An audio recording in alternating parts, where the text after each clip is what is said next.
All right. Hey guys, how are you? I hope I know. Um, Kind of interesting though. Last stream I noticed whenever I kind of look back at the footage, I noticed that a part of the board was cut off, but I have that out now. I have with. Let's see where that takes us.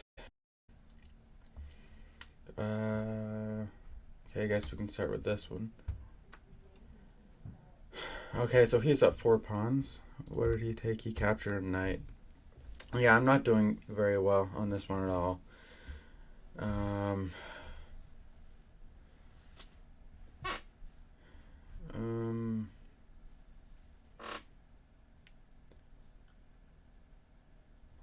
Yeah, I think I should just move my rook over here to protect my rook. Uh, but then again, if no, actually, I can't move my king. If his queen was like, uh, if he moved his queen from here to here, I would move my king here. So if he captures, then I can just capture his queen. But obviously that's not. I think I'm moving here. Next game. He's up 3 pawns. All right. Um, okay, so this pawn is weak. This knight has nothing protecting it. And if this knight is gone, then this is a weak pawn.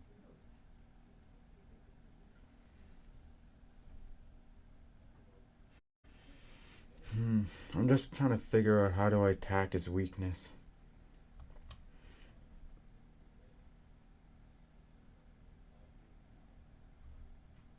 I think I might want to go here actually. Try to open up this diagonal. Alright, last game. He plays that. I think I'll just go here. I think. Like if I go here for example, and let's say he captures, then I just move my queen here. Um and then like even if he pushes his pawn up like this, I just push up my pawn and then like I'm guaranteed to win the pawn back pretty much. So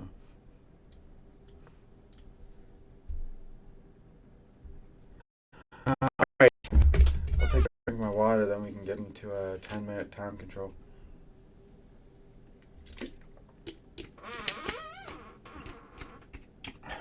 Dang, my chair is so squeaky. Alright. So I'm hoping that I can get my rating back up to 1,000. That's probably not going to happen anytime soon, but we'll see. I think I can barely hear the. I had to turn up my volume. I could barely hear the noises on the chessboard.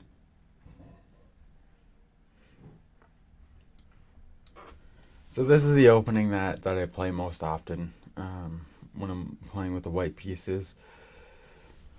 So I'm gonna guess that he's gonna go here, captures, castles, and then captures here, or something like that.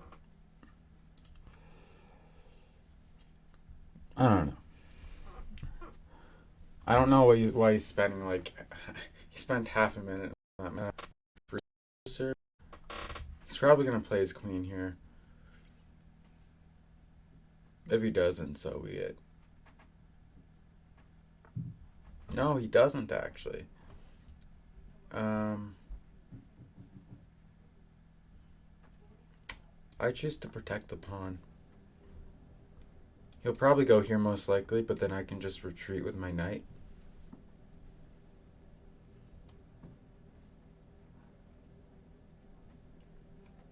Let's see what he decides to do here.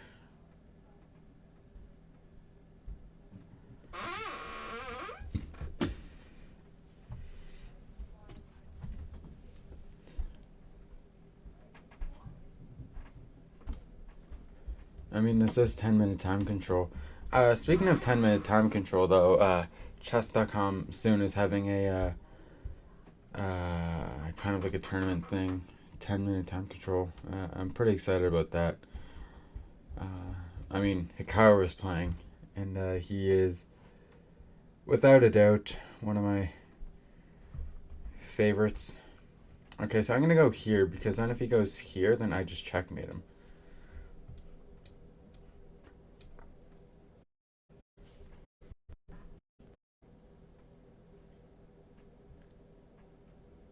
Of course, now he probably won't go here because then he's just giving away a piece, but we'll see.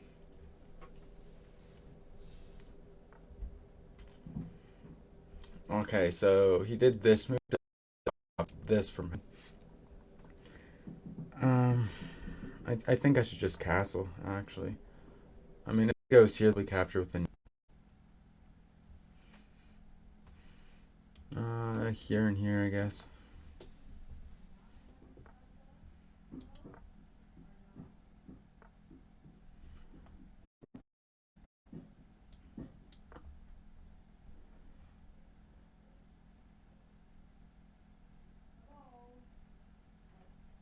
Might want to put my knight here next move, and then I can rewrite it to about a square.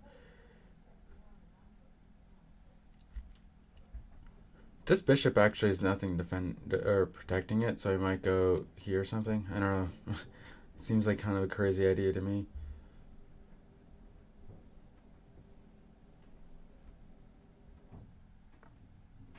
He chooses to attack my knight.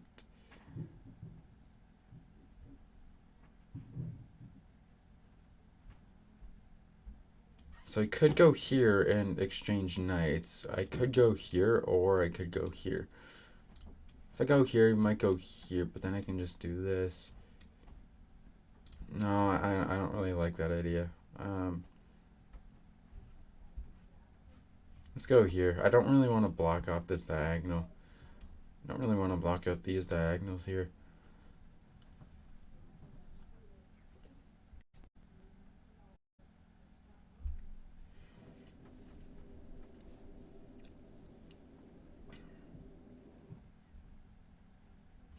He might actually choose to go here, and the idea to do this, to fork these two pieces, with his knight protecting and supporting the attack. I mean, if that's the case, then I just go here, and, you know, after captures, so. I mean, it is an idea, but it's not like the biggest threat on the board by any means.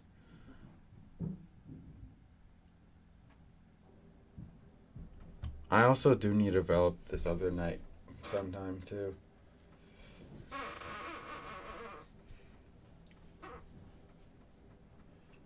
Alright, let's see what he chooses to do.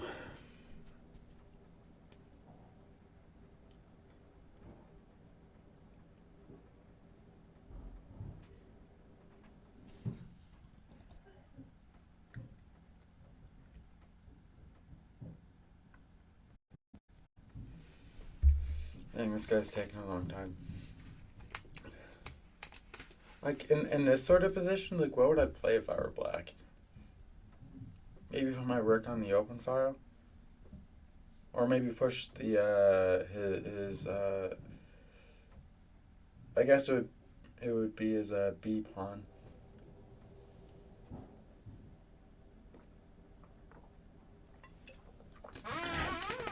I predicted his move. Okay, so what if I do this? I do this, captures.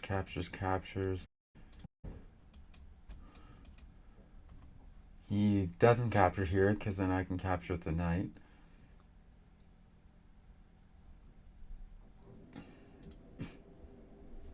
I do actually think that's not that bad of a move, but I do have to keep in mind that once this happens, then he can capture here. But then I have my queen. That isn't really a threat. However, if he does do this, I do have to be careful though, because he can capture my queen that way. But if he doesn't, if as long as I be careful, I should be fine.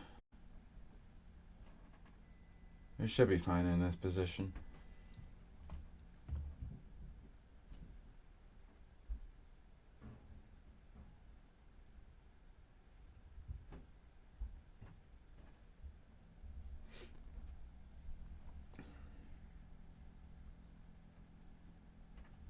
Yeah, I'd say we're about even in this position. The only thing is that I have an extra pawn. Both of our kings are pretty safe. Um, both around the same amount of control over each other's squares on either side. So, um, I actually learned that from an IM. That's how you kind of decide who has the better position or who is better in a certain position. King safety, and then you look at who has more material, and then you have to look at who has more control over um, the sides on your opponent's or the squares on your opponent's side.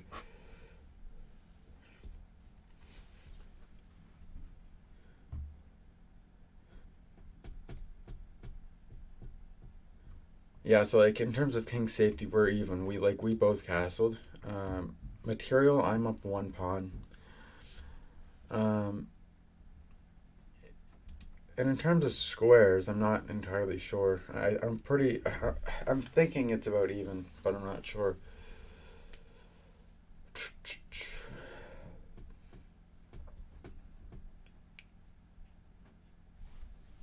I mean, what kind of sucks for him is that this bishop is kind of dead right now with this pawn blocking it, and this pawn too. Like at least my dark squared bishop can target these squares over here. So, dude, this guy has to play a move. I mean, there's just no way about it. There's no other way about it. Like I'm winning by almost 5 minutes at this point.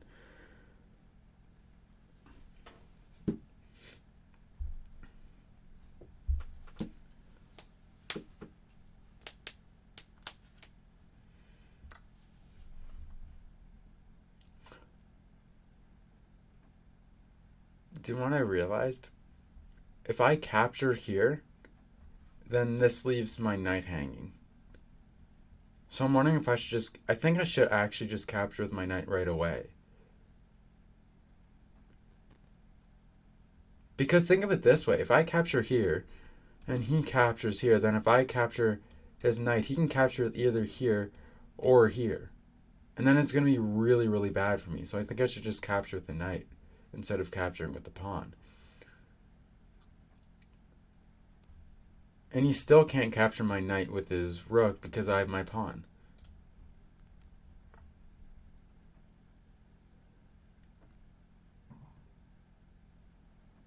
Huh.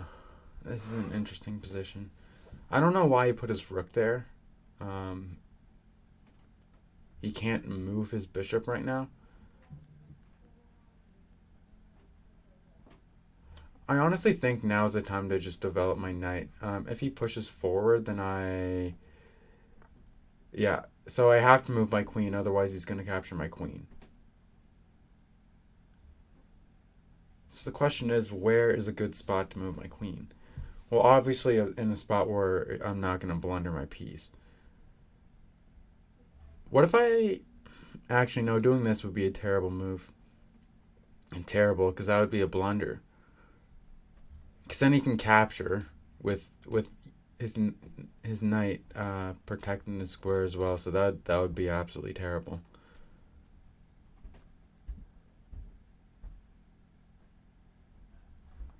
I would say go here, but then if he pushes this pawn and goes here, then he's guaranteed to win one of my most powerful pieces on the board. So I'm thinking maybe I just go somewhere like here.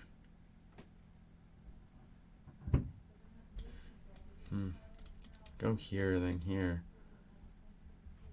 What if I just go here? So honestly, if captures, then I'm probably gonna capture with the pawn.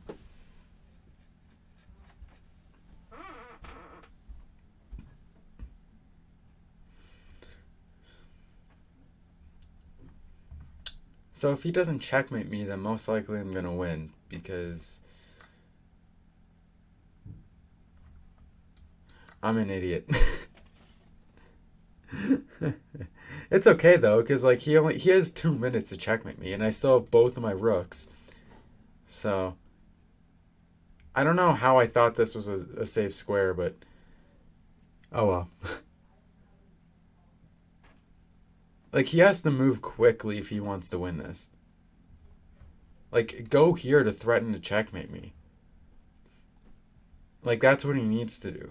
I mean, if he does that, then I just push up the pawn. Like, he needs to go now. Like, that doesn't work because I protect my knight. And I prevent this checkmate opportunity here. Like, he needs to go now.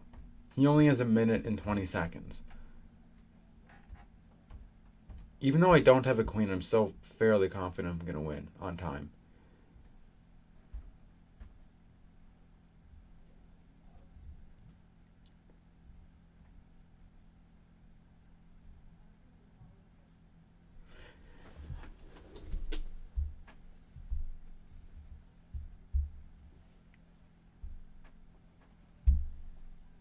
Like, he has less than a minute. He needs to go now.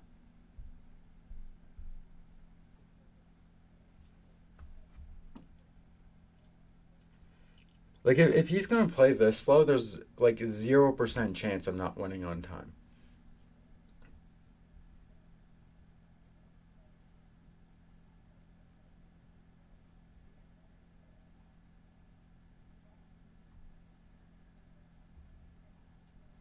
Like, literally, there's 0% chance.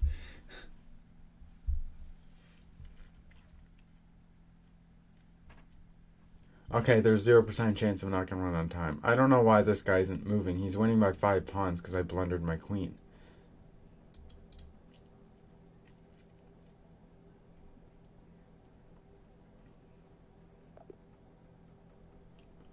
Why didn't that guy play? I blundered 3 times and I won on time. Okay. Um, yeah, actually, there's something I did want to show you guys. If I go to my profile and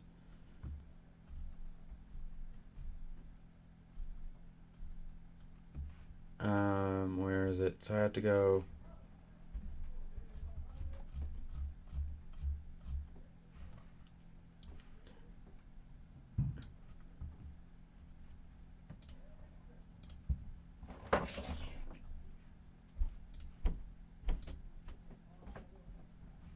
Stats, maybe? Is that what I'm looking at? If I go to rapid,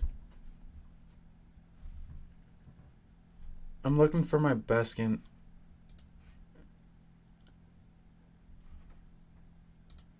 Wait, this is my best game now. There's a game that I actually did get a brilliant move. Um, if I go to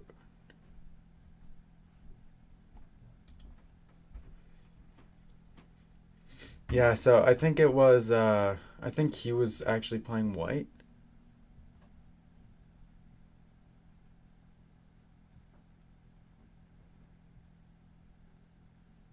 Yeah.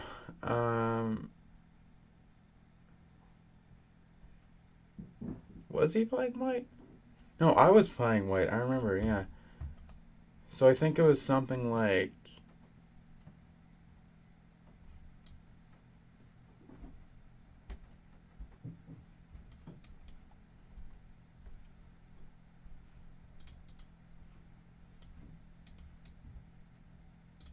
huh. What I'm gonna look for I can't actually remember how it went.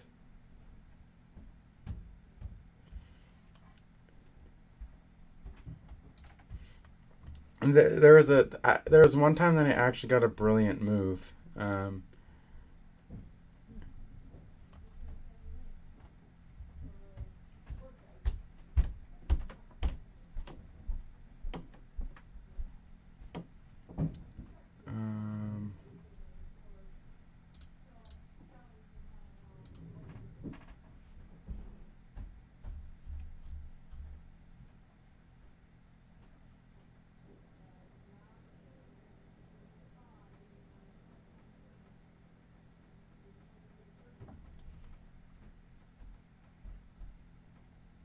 I'm trying to think of what game it might have been.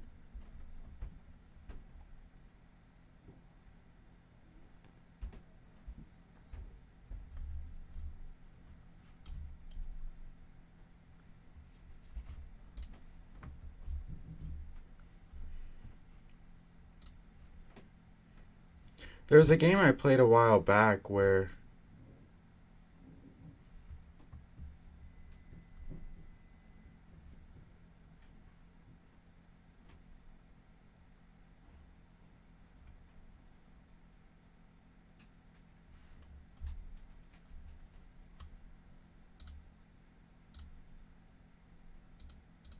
um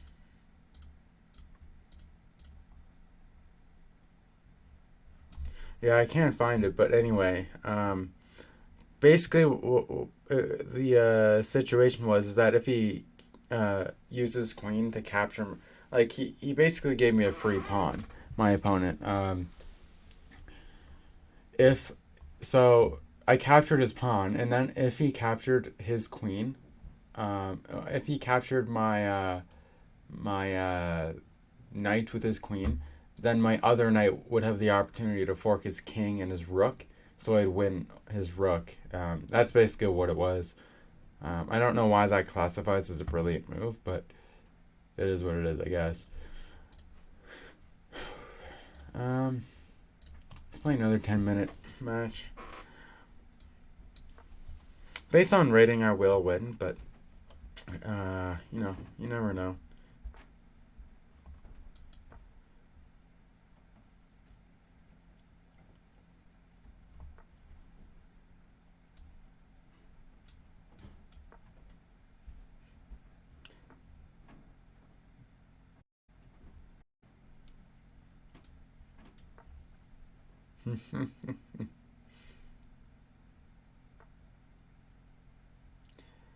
So he's pushing all of his pawns, which is really good for me.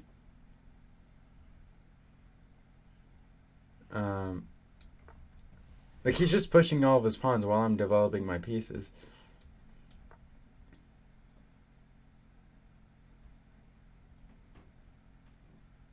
So I'm like stoked about that.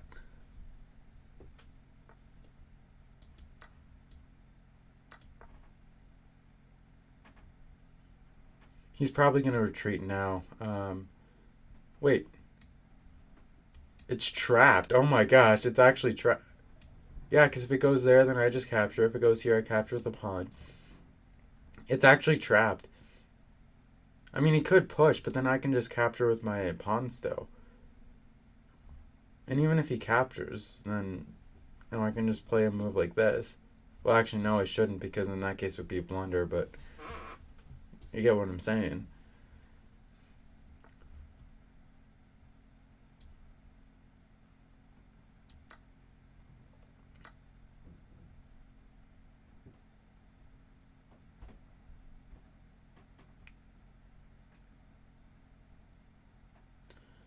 Um,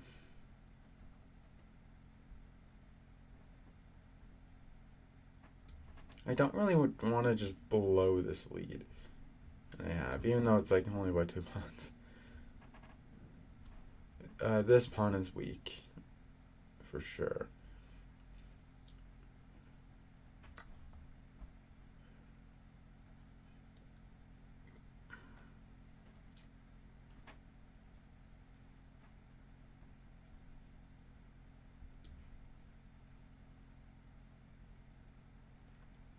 Um,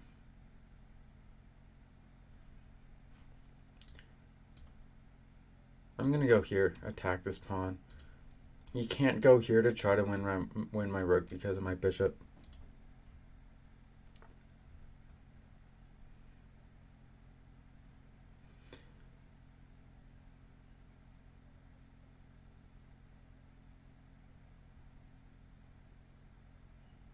No, let me go here.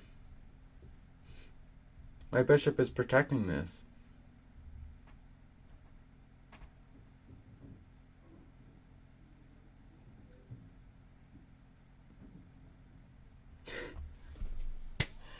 You tried to be real sneaky, didn't you?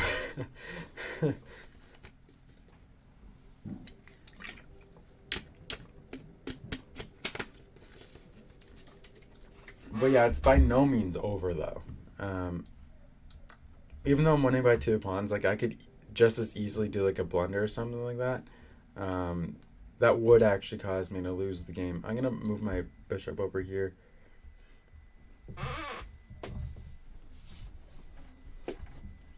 For example, like if he go, oh, that's not what I was expecting. Um, so he's trying to push up these pawns. It looks like. Let me just fork my own 2 pieces.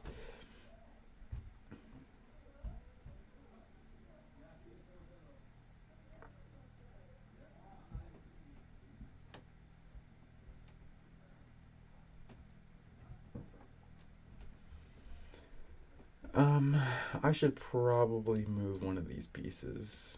I think over here is good. Could go over here actually. Threaten to capture the rook, then if captures him just up by 2 pawns.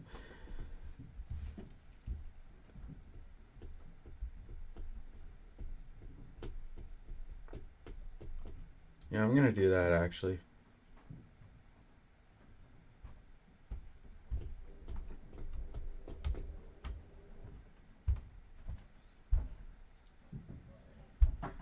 That's not a move I was expecting. Let me go here then. That's starting to capture your other rook. And if you go here, I go here, forking your rooks. Yes, thank you. I appreciate it.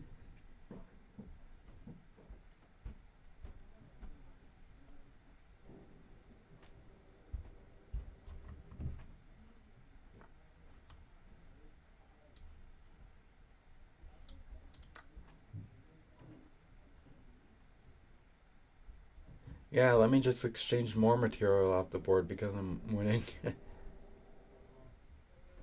And he still can't move both of these out of the way in one move, so that's why I did that. Let's try to force a pawn break here.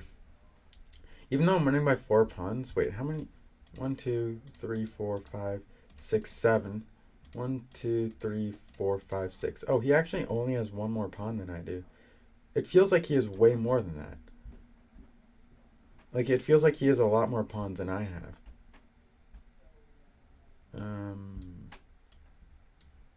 I'm gonna do this. I need to work on capturing some of his pawns. Like, I'm really not comfortable with the amount of pawns that he has compared to me.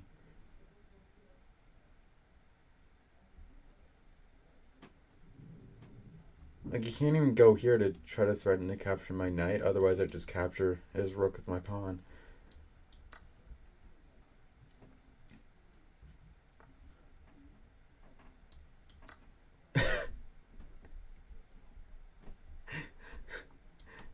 Yeah, sure, let's exchange rooks.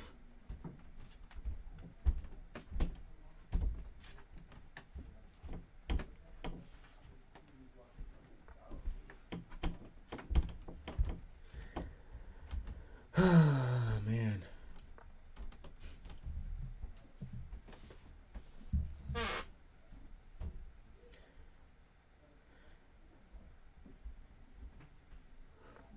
Man, I don't know why, but I'm playing like way better than I did last stream, man. Like, yeah, so if he doesn't want me to capture his bishop, which he probably doesn't, he actually has to put it all the way back.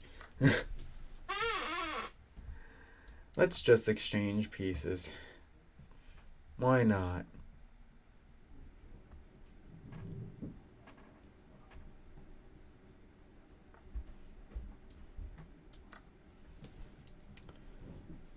Not by 8 pawns.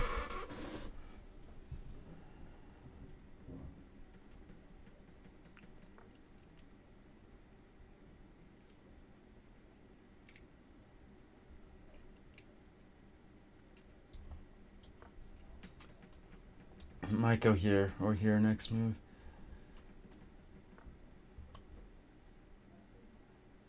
Actually, you know what? I think I want to,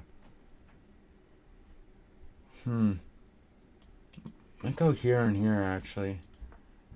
Like, if he doesn't Like if I get rid of his last rook, he actually can't win. So, and if he goes here, then I just capture. So there, now we win the game.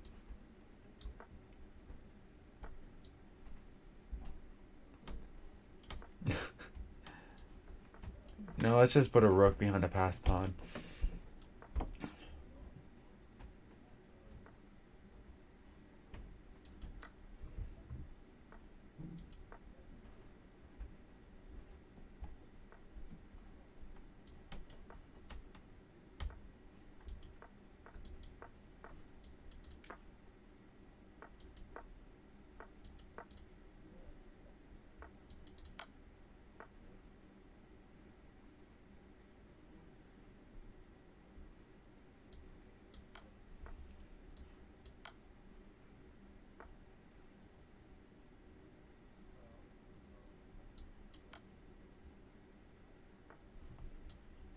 Boom. Let's go. Oh my god. Man, that was a good game. That was a good game.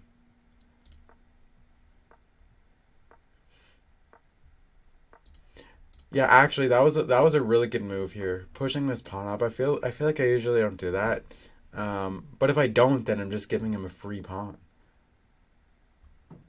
Yeah, so pushing that up was actually really good. Um,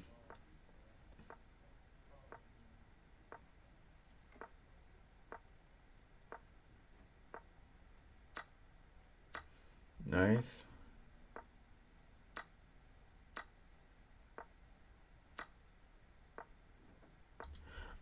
Okay, and I actually didn't see this move immediately, but I'm happy I saw it.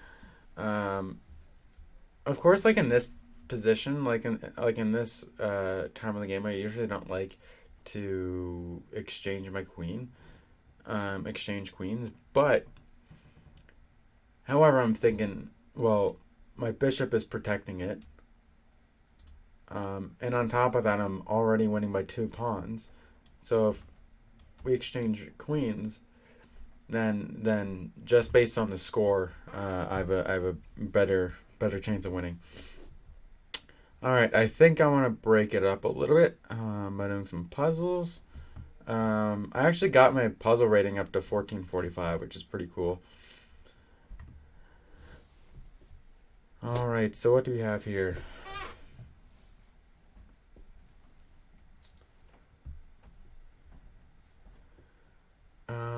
What checks are available here? Here. Wait. If I check here, captures here.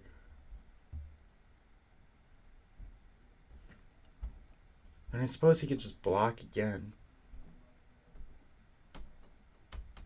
That kind of looks dead. My gut is telling me that this is the right move, but I could be wrong. No, I am right.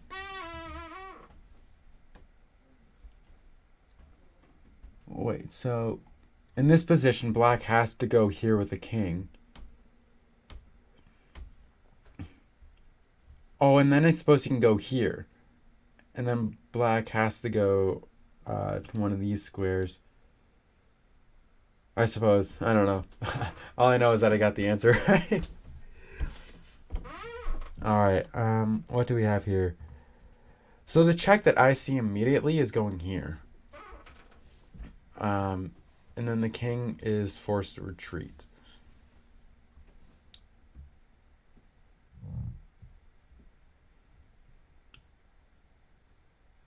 But after that, what do you do? Is my question. It's probably not going to just be one move like the other one. Like, I feel like puzzles this high usually aren't. I mean, capturing. Because if captures, then you're up material. No? Yeah, we both have 2 rooks. Both have a queen. We both have a knight. How many pawns? One, two, three. Versus one, two, three, four, five, six even. So it looks like black is up by 3 pawns. Oh, geez, I'm so congested. It looks like black is up by 3 pawns. So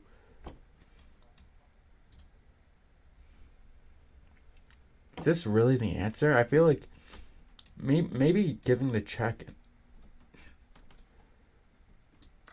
No, that was the right. The move I did was actually the right move. Wait, oh, man, I can't actually do this because then this is available though.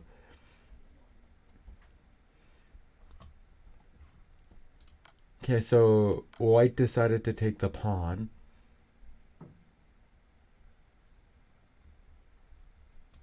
Capture? No, that doesn't work. That's dead.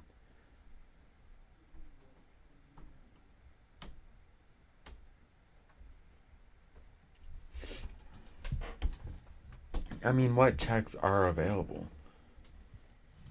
Capturing, but that's no good. Capturing, but that's no good.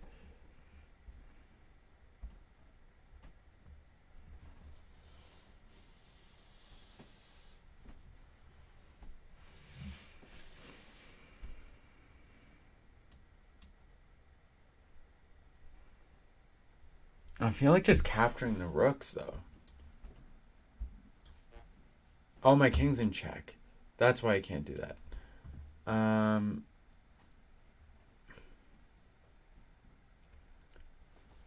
Okay, so what's the best place to move my king then? If I go here, then this is available. If I go here, I think my king is actually pretty safe. Yeah. And then I just capture the rook, right? Yeah. Okay.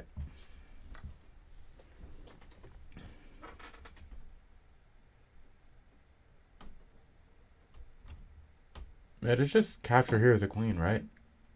Like, is it not? And then here with the rook.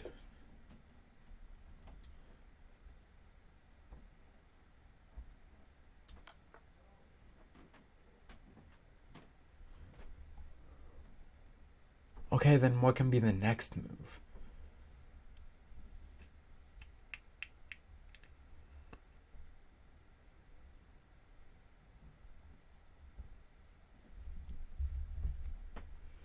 What's material looking like? Okay, so here, here. Okay, so it looks like white is currently winning in terms of material.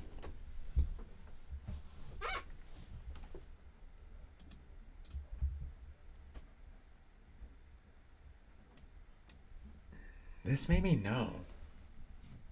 I almost feel like, oh, I can check here, and the pawn will be protecting my queen.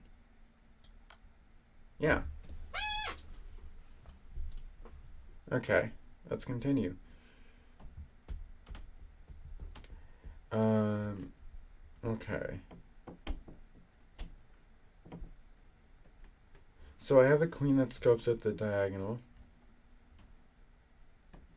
I don't know why I'm always playing as black. Like, I don't know. It's weird, but it is what it is, I guess. So 1, 2, 3, 4, 5. 1, 2, 3, 4. White has one more pawn than I do. And one more rook than I do.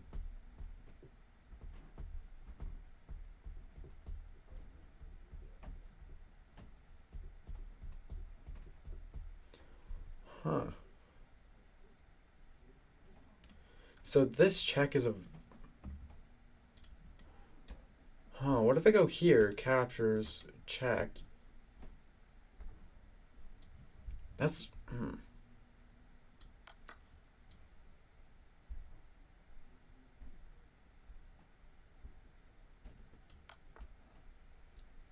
Okay. And then, oh, I can go here. Oh my gosh, going here is a really good move because not only is it check, but after king here, I can capture the rook. What?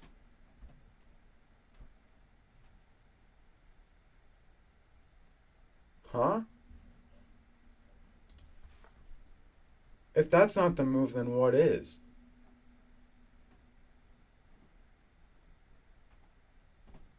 How, like, what?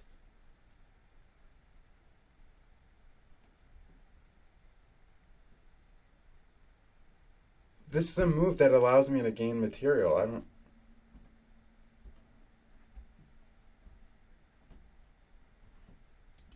It is a queen move. But how is it not here? Like, even if this, I can capture the queen and then it's just the same scenario. I don't understand why that's not a good move. Well, I don't understand why it's not the best move, I guess is what I'm saying. No, I don't know what else it could be. I really don't.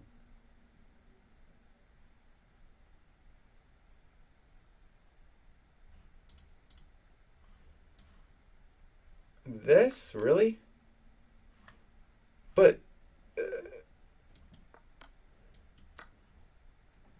okay, but okay.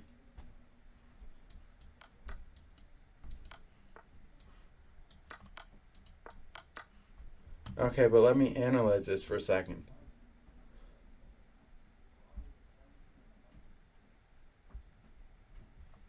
Right? So if I go here, here, here, here.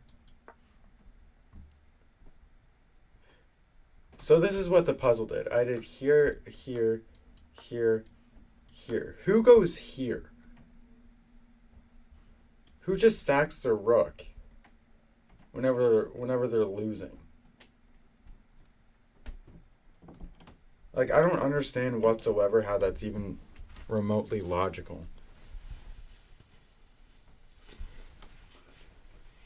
Like, if you're losing by so much, why in the world would he want to sacrifice material?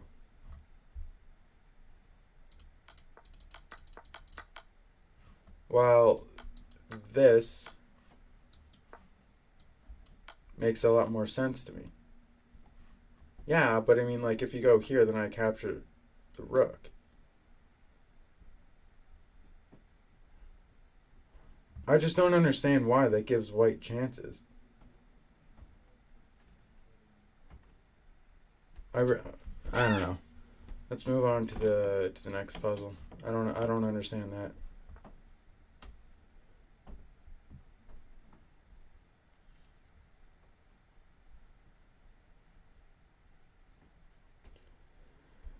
And I really don't understand this one either.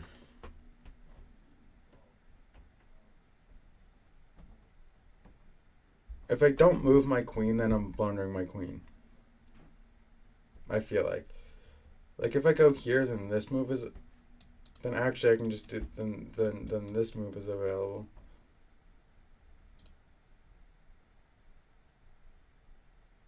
I just don't get it. Yeah, you know what? Screw this. I'm going into a puzzle rush.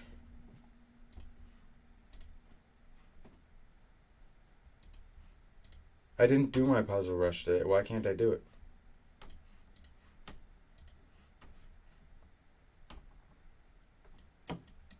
Like, I did go into it earlier, but I just wanted to see if I could do it today, like right now. Whatever. It's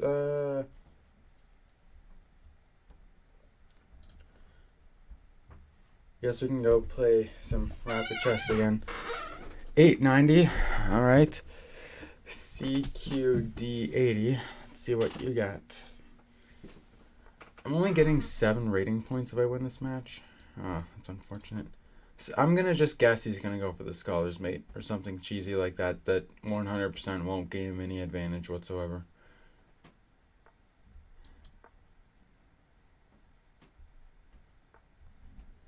Um, let's attack his piece like this.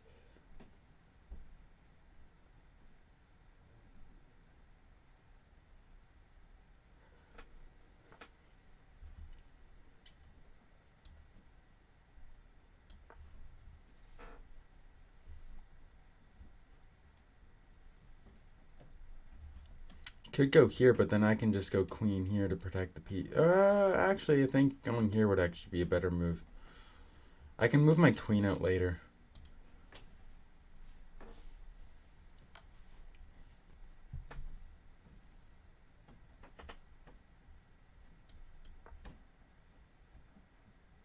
Congratulations, you captured a pawn.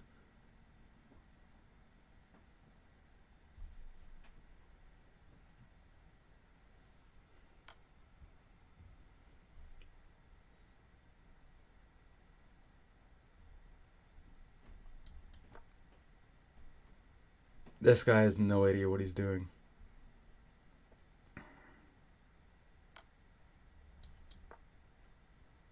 With a draw, I only lose one, so I'm more than happy with the threefold repetition.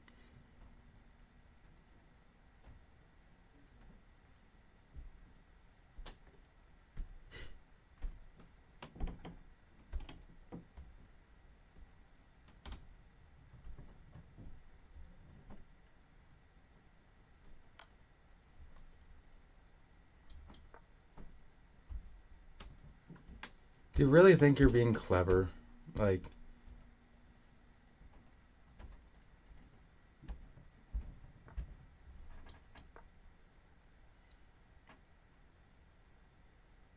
Like, just get over yourself, man.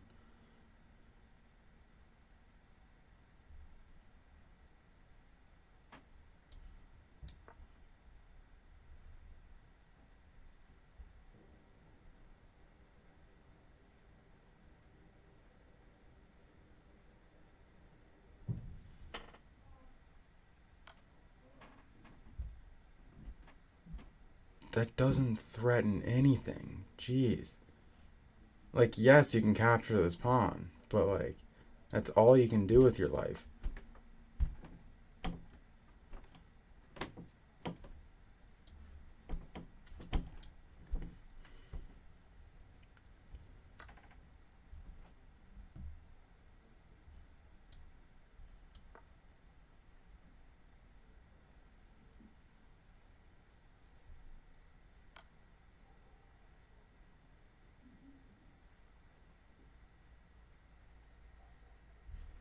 This guy literally has no idea how to play the game. Like, you don't just, like, it's like, hey, let's just only use my queen to win the game, because that's the best idea.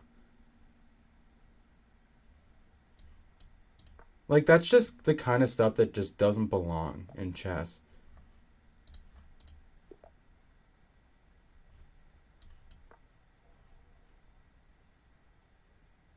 Like play chess properly or don't play at all.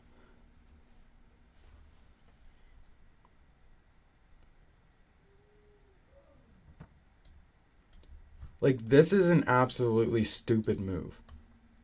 Like,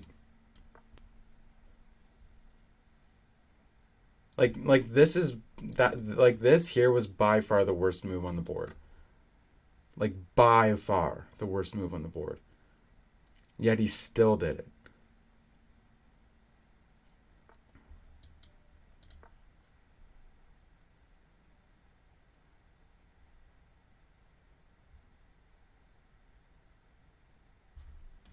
Here I just go here.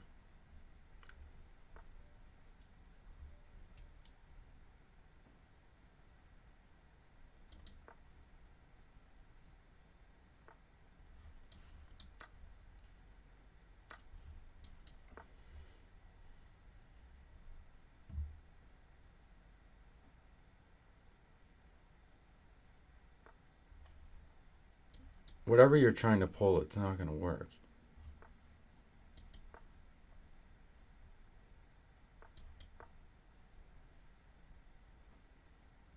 like pushing your queenside pawns like that was absolutely pointless.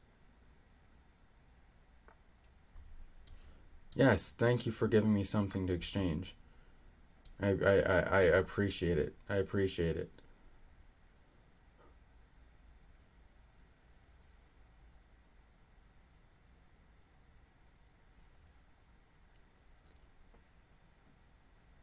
Might actually go here.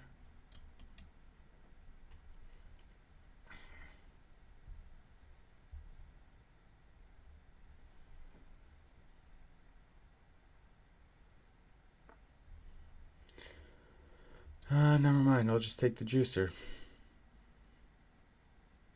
Because he has no idea how to play chess. That's the sole reason why I did that move.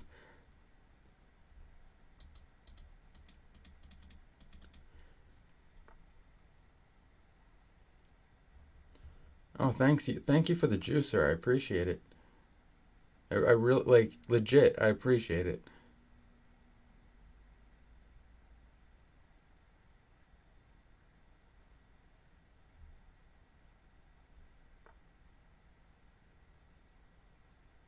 If only I had my dark squared bishop. Because then I could put it right here, creating this stupid pin on the king and the queen. um, what is considered a good move in this position? You know what? Let's go here. Yeah, I think I want to go here because then if he takes, I take his rook.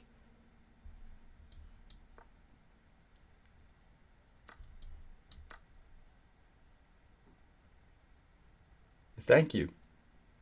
Thanks for literally doing everything you needed to do to fall into that trap. You want to exchange queens? Thank you. Like, thank you for wanting to simplify the game. Um, Whenever I'm winning by 5 pawns, I really do appreciate it. Like, legit.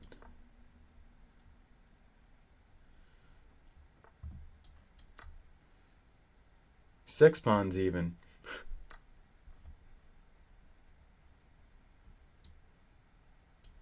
If he takes his pawn, I don't even care.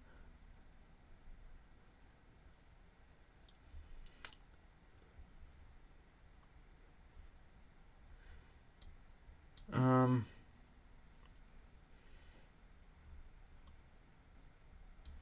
let's go here. Threaten to take this pawn. Oh wait, no, that's a blunder. He didn't see it. He could have taken my piece. Actually, I should have gone here to. But for some reason, he didn't even see that he could capture my piece. But it's a well. I'm happy he didn't see it. He might be disappointed. Go here, maybe. But I also have to be careful. He has a rook, so he can't actually back rank checkmate me. So I have to be careful about that. I might actually push up this middle pawn instead of pushing my H pawn.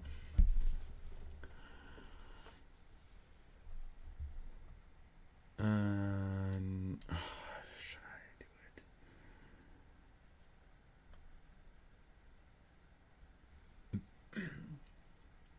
it? No, I'm not. If he goes here, then I just go here.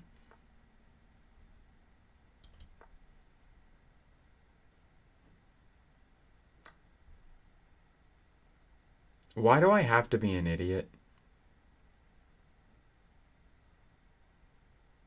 Just why? Like I'm just wondering why I have to be an idiot.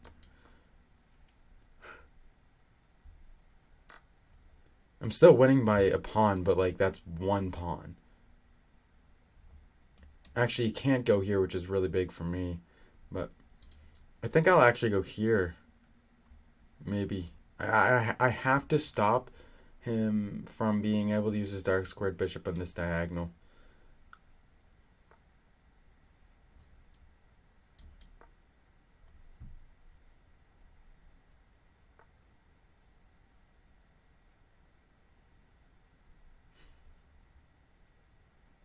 I'm gonna lose. Whatever.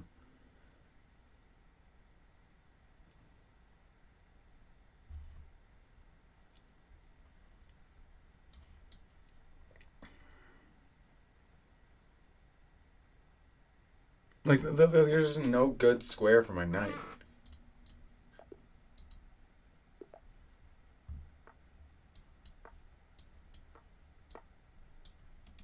Whoa, why would you push this pawn up?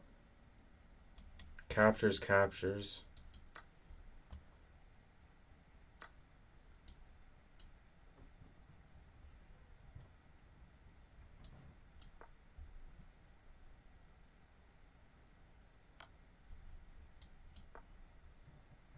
Thank you for doing that. Like, just allowing me to, you know, block the check, but simultaneously developing a piece. Like, I really do appreciate it.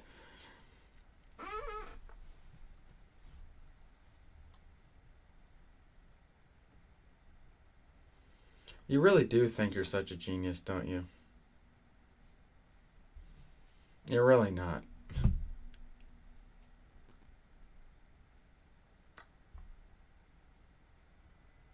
And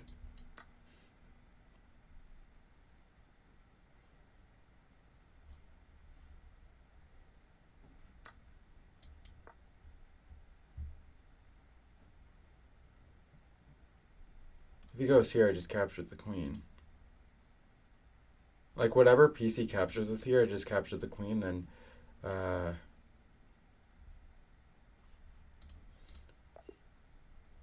you know, whatever. Whatever.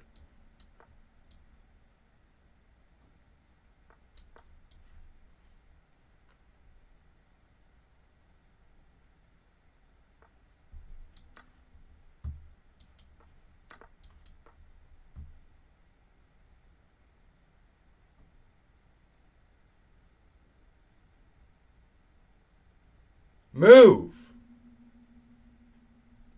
It's turn 4, dude. We're not like move 45, just like.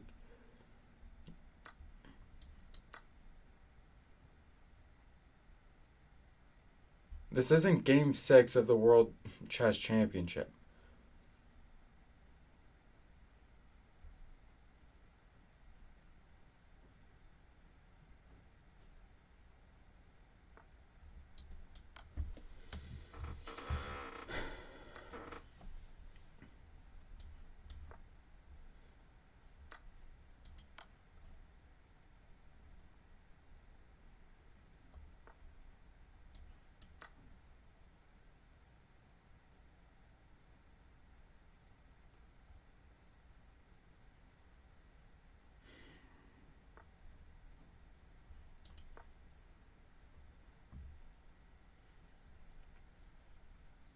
Alright, let's see what this guy's gonna do here. I'll just capture the juicer, obviously.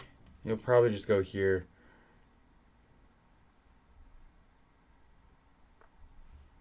Then I'll just go here and then move my queen. Probably move my queen here. Nah, well, if I move my queen here, he can just hide here. So.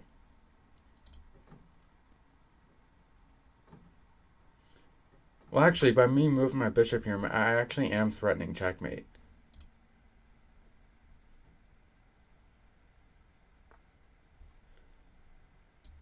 Thank you. Thank you. Thank you, thank you, thank you, thank you, thank you. Alright, let's keep going.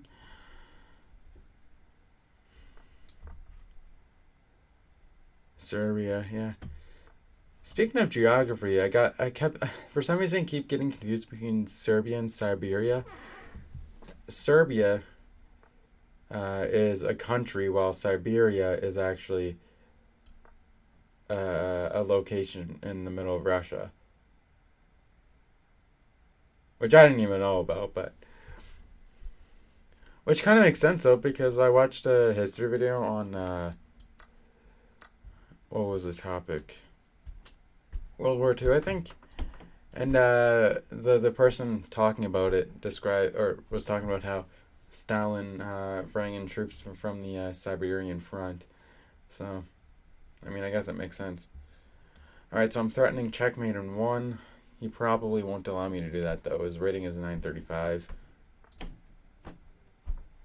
Yeah, I was gonna say, like, the odds of him not seeing that are, like, really low. I'm just gonna castle.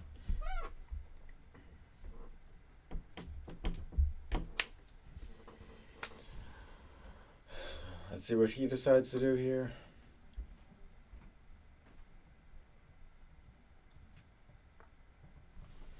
That is about the worst place to put your knight.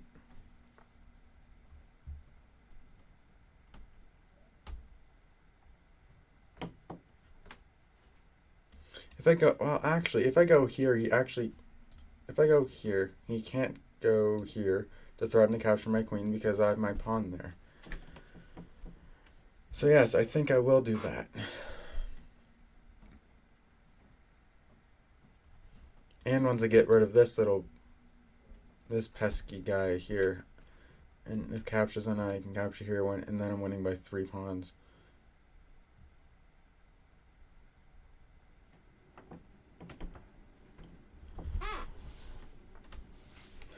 Alright, I will gladly do this.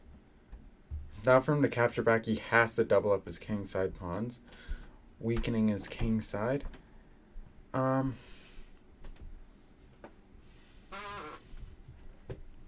question is, do I want to go here? Well, actually, no, I should push up this pawn, actually, I think. I think I should.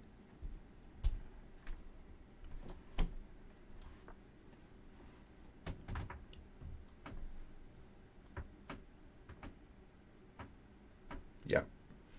Maybe go here and here. I mean, that will definitely cause him some trouble, but it really depends on what he is playing on his side.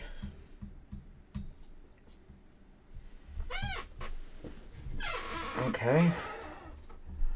Wait, this threat here could mean nothing if I can cause a forced checkmate. So if I go here, he captures. I go here. If he goes here and I go here, then that's not actually mate because he can go to this square.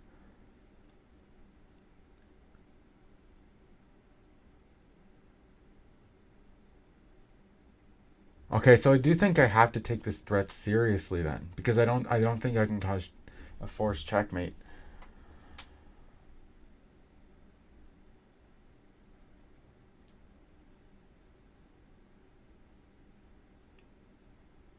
Yeah, I definitely can't because my queen, like my queen isn't covering any of the dark squares other than this one here. Like, it's not covering the square, so it's not a forced checkmate. So I do have to take this threat to capture my rook pretty seriously. And here's the thing, if he doesn't retreat with his bishop, then it's a free juicer, so. He opts to retreat. Okay, what are some good moves from me? Okay, so this pawn is weak. There's nothing protecting it. So is this pawn, but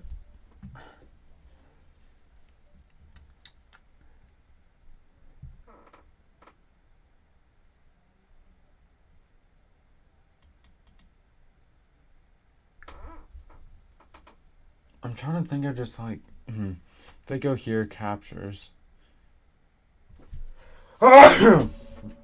Excuse me. Wait, I can go here. Then I can fork this bishop and this pawn. Yeah, why don't I just do that? Am I blundering anything if I do that? I don't think so. I don't think I am.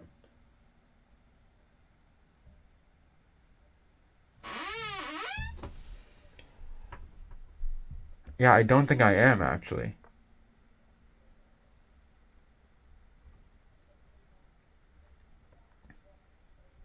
The only piece that you can truly say is hanging for me is this rook here, but it's all the way at my back rank, and there's not really any way for other than this bishop here to attack my back rank right now. But then again, this bishop really isn't targeting anything right now, so. Like if I put anything on this diagonal right now, it has to be a piece of equal value to this bishop, so I can at least trade off pieces that are worth the same amount.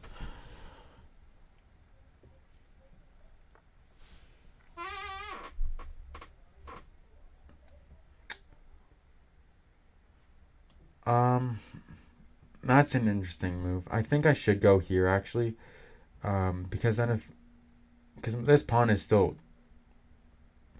Oh, wait a second. Here, discover check on the king.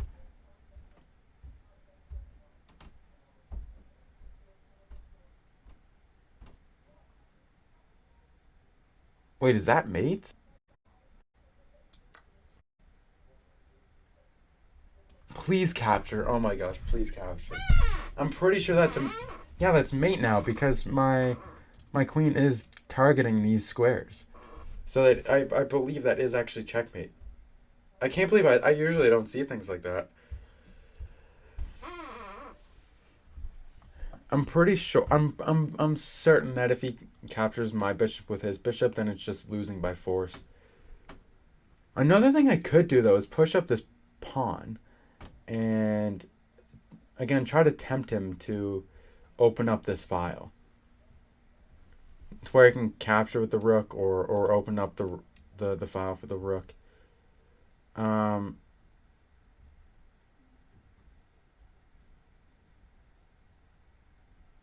just captures, right? I mean that is one move that I saw, but nothing is protecting this piece right now. I don't think.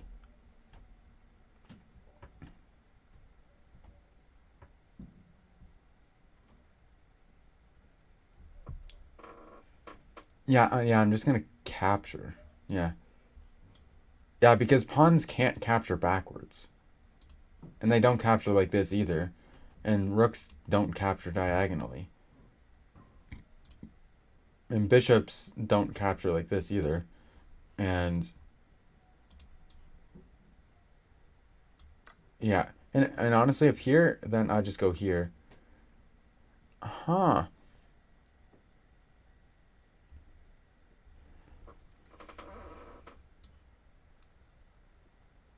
I think I'm just gonna go back here and like try to tempt him to open up this e file somehow.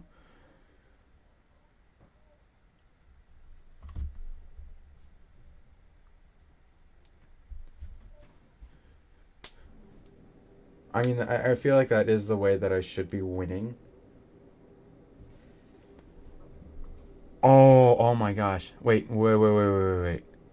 Here, my rook covers all these squares. My queen captures cover.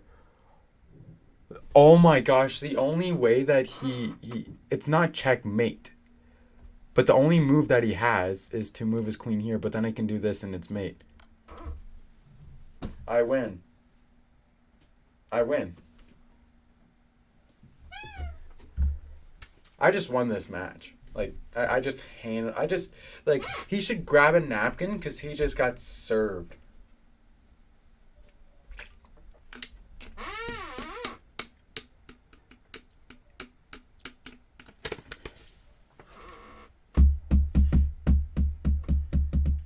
It's not very often that I get to say that. It's more often that my opponents say that to me. But yeah, there's only one move that he has, and that's to move his queen here, and then I just of course I don't capture with my rook by the way because then the king can go here. Um, and then it just makes it more difficult for me to checkmate him. Yeah, he saw it. I want to decline that. There was actually another line that I saw. Um, where can I go to? Okay, analyze. So if we go all the way to the end. Yeah, so let's say he just did like, I don't know, a move like this, for example. Um, here's what I would have done. Like let's say he did a move that doesn't capture this bishop. I would have done this to hang my bishop on purpose So that way, if he takes, then the same thing just happens. Um, oh, wait. No, actually, in this case, it's different. Hold on. Because there's also a knight. A knight. There's also a rook here. Um, Dang. So what move would actually work then? Oh, if he went here, it would work. Like let's say you went here, then I went uh, here, here, then I go here, and then the only way you can stop this is by going here. But then I just capture and it's checkmate. That was just another line that I saw. All right. So I think it's about time that I cover an article that I saw. Um, all right. So this article here. Hikaru Nakamura's most brilliant moves on chess.com. Yeah, so of course Hikaru is one of the great. He's currently the best blitz player on the planet. I believe he's also the highest rated blitz player on chess.com as well. But anyway, Hikaru Nakamura's most brilliant moves on chess.com. Happy birthday to GM Hikaru Nakamura. The mega chess star has been entertaining fans online for 2 decades. Wow, 20 years? I didn't know that. 2 decades and counting, and his bullet and blitz skills are legendary. Yeah, without a doubt. He has set the world record for most bullet victories against unique players in and out. Wow. He has won far more Title Tuesday tournaments than anyone else. Not surprising. And he has won 3 consecutive Chess.com Speed Chess Championships from 2018 and 2020. Actually, he won 4 in a row. He won the 2021 event as well. Unfortunately, it was a very lopsided score in the favor of Hikaru, but he won against Wesley So, MVL. He's a French player. He's a French Grandmaster. He's really good. And then also he played against Wesley So again in 2021 in the finals.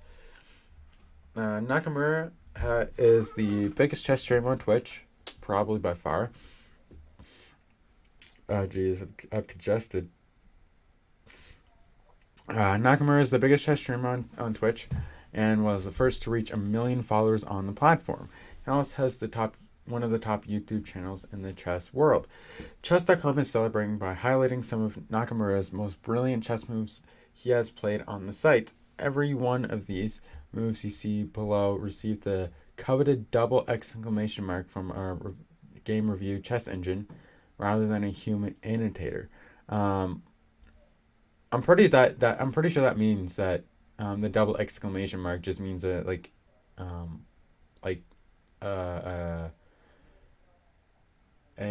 what is it called?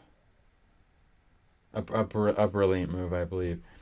All right, let's continue. We also know from our new Insights feature that between Blitz and Bullet, Hikaru has made more than 5,000 brilliant moves in his time on chess.com. I probably made I definitely did one brilliant move, probably maybe 2. I don't know. This means there are a lot of games to run through and choose from. So this is by no means a complete collection, but there are some of our favorite recent brilliant moves from Hikaru. Enjoy crushing queen sacks, tactical force, tactical finesse, resourceful defense. H3 will make you pay. Positional sacks, brilliant games. Yeah, there was actually a game that Hikaru played. I believe it was over the board. In which I believe his opponent was actually winning, but he sacrificed his queen, but he calculated the line where it was basically a forced win once he sacrificed his queen, which is kind of interesting. All right, so let's look at this game. He played against Daniel, another very well-known GM. He cannot avoid mate on G2 thanks to that. Okay, yeah.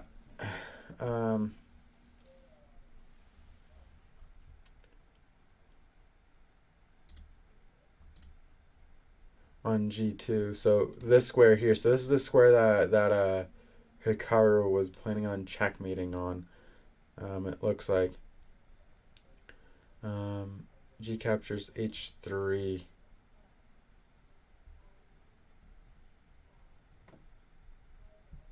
Yeah, like of course, like there's obviously going to be tactics that I'm going to be missing here. Um, yeah, crushing queen sacks. One of the best feelings in chess is giving up the most powerful piece in exchange for immediate victory. If you give Hikaru a forced checkmate, he will find it, even if it requires a queen sack. Yeah, just like I mentioned a few minutes ago. We begin by a devastating final move against GM Daniel, reminiscent of the famous Levitsky Marshall game, where pristine pawn cover in front of the king was also no match for a queen. I just want to see how the game got to this point. If I go all the way back.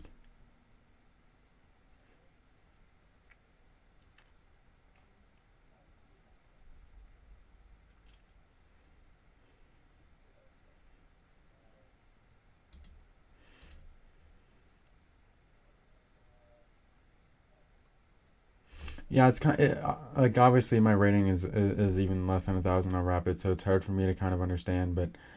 Um, but yeah, next game. This finish against GM. Don't know how to pronounce his name. Maybe a bit simpler, but it's still a striking conclusion for a sharp game. All right. So it says at the end here, White's king loses and escapes square, and the game is over. All right, so let's watch this game.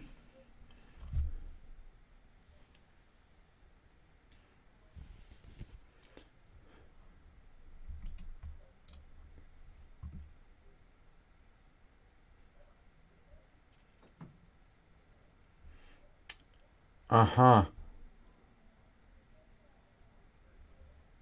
Yeah, already like the white king can't go here or here, so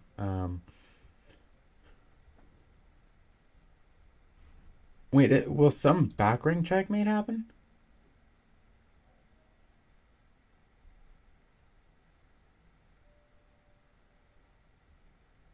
Oh my gosh.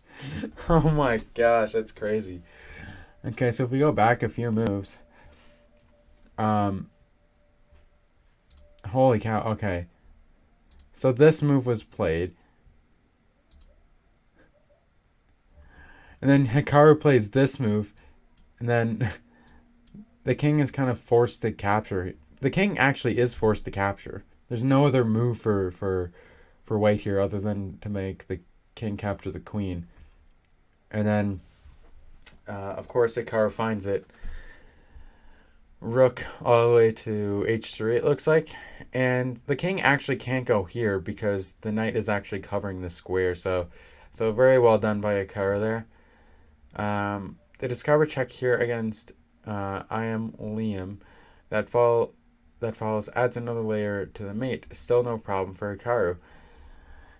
Hikaru's just really good at finding lines and everything, so I wouldn't be surprised. So this is the move here that's actually the brilliant move. Um, nice. Okay. Yeah. So Hikaru saw that if he captured the pawn with his queen, king captures, pawn captures pawn, and then rook captures rook, and then it's just mate. Yeah, so like I'm not gonna cover all these games, but I do want to cover a few of them. Even when his opponent has two queens, Hikaru will calmly give up his own when called for. I am Muhammad. May have expected 36 b capture c1, and the game continues, but routine recaptures sometimes don't cut it. All right. Yeah, so as you can see here, the the black is two queens here. So let's go back a few moves. So it says here the queen is attacked by the bishop, of course, but there's much better than the difficult endgame. I had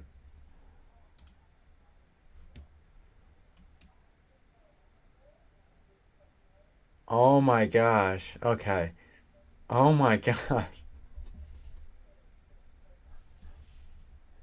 Oh, after. Oh, oh my gosh, that's devastating. Oh my gosh. Yeah, after king captures queen, you can play your rook all the way to f8 and then checkmate. Even though your opponent has two queens, it's still checkmate. Hikaru's face here, queen sack. Oh my gosh. Let's cover a couple games in this. Tactical Force. Hikaru has routinely dazzled his Twitch audience with his speedy, incredibly deep calculations when he streams live. I believe he's actually streaming now. I might watch his stream later if he's still stream after I'm done here streaming. Streams live, but even if you don't catch his tactics live, his crisp calculation of forcing variations and clean tactics is always apparent. Here's a suppressed promotion tactic in a 1 minute bowling game against bullet specialist GM injured Tang.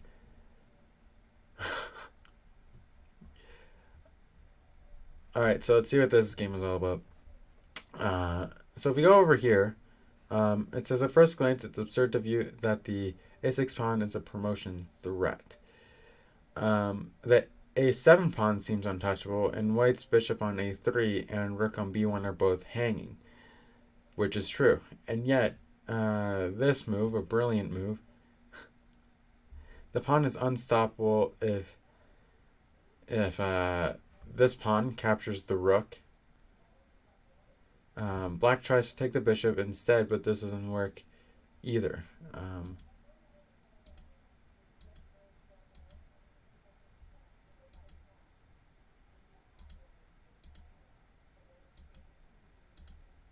Yeah. So that was the final blow. The knight on b6 cannot be maintained, so the pawn will queen. Oh yeah, yeah. So if this isn't there, then captures, and then the pawn, like, it's inevitable that the pawn will queen. Hikaru dancing like it's 1999. What?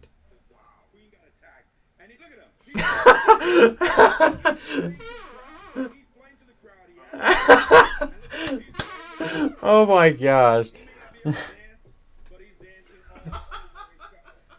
What in the world?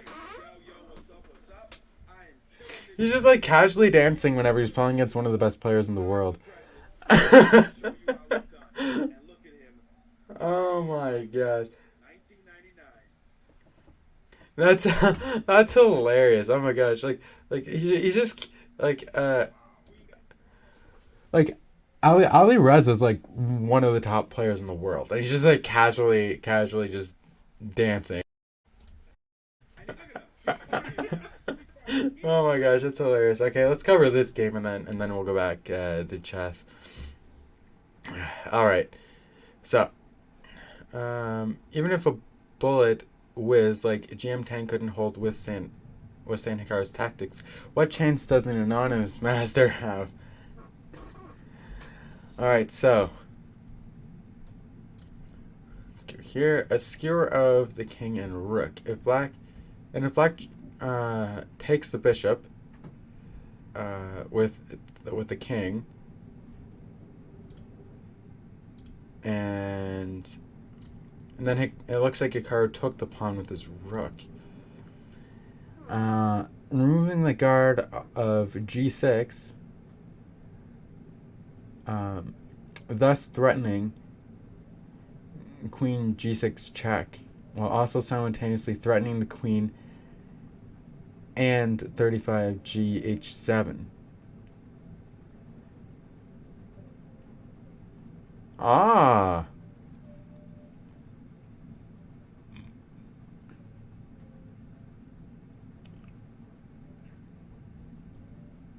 Yeah, so let's say black takes with the queen here. You just take the queen with the rook and then you checkmate. But if black takes with the rook, you just checkmate. So yeah, that's actually very clever. Okay, I'll actually cover this next one because it involves Levi Rosman, which is his friend, obviously. Even Gotham Chess is not immune from Hikaru's tactical blows. I am Levi Rosman began this game in a position of the immortal game, with an extra move for white to boot, creating a +5 starting edge. Hikaru went anyway and saved his best move for the last. So let's go here. So it looks like this bishop captures the rook.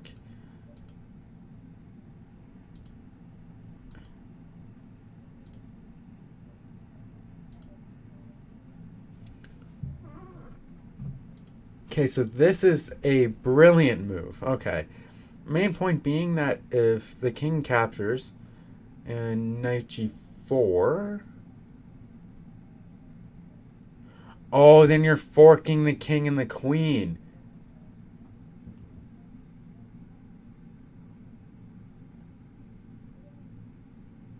Oh my gosh. That is crazy. Man, that is actually insane. Yeah, like if this explanation isn't here and I just see like Hikaru play this move, like on the average day I'm like, wait, why are you why are you sacking your rook? Like why would you just give up this material? Well again, like it explains, if the king captures the rook, then the this knight here can be played to this square here, forking the king and the queen. So again, yes, it is genius. It is a brilliant move, as the game says it is. All right, let's go back to the chess. All right, so I'm playing black this game. I really don't like whenever people play d4, but whatever. Like d4 on the first move.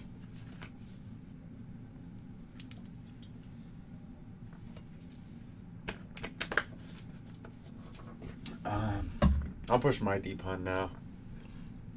I guess I don't like it because it's not really an opening that I'm totally comfortable with yet.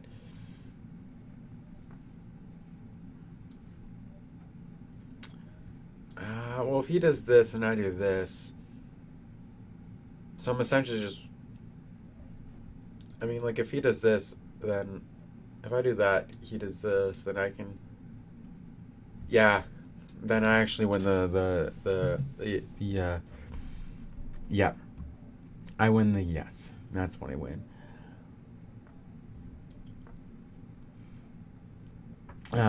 Dark squared bishop here potentially.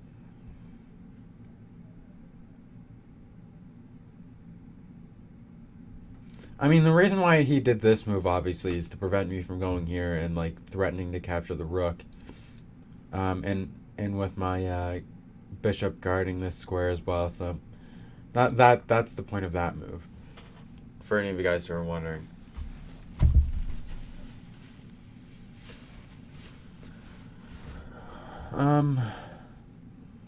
Yeah, I think I should castle as well. All right, let's see what this guy's gonna do.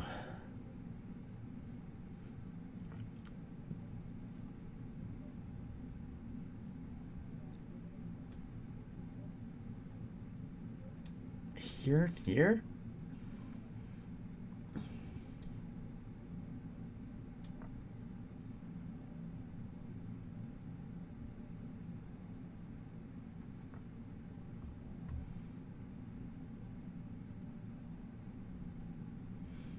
Or should I go here? What is the better move? I mean, the queen is worth more. Okay, so for example, if this happens here, I retreat here, and then the queen actually can't capture this pawn because my queen is guarding it. Yeah, so I think I will actually do that.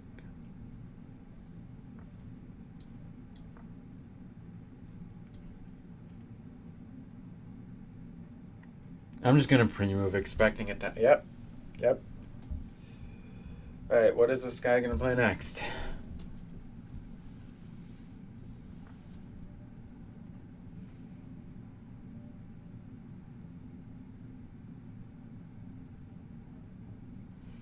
That is definitely an interesting move. Maybe I should go here, here, here, here, here. Try to keep this diagonal open.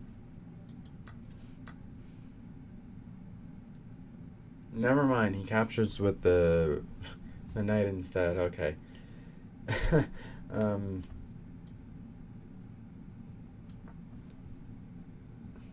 it's not really what I was expecting, but okay.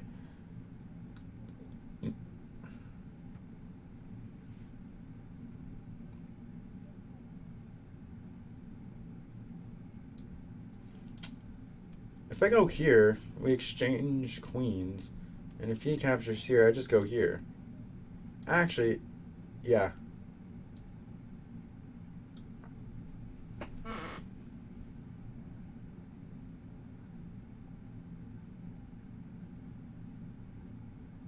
And if he goes right here right away, then I just go here.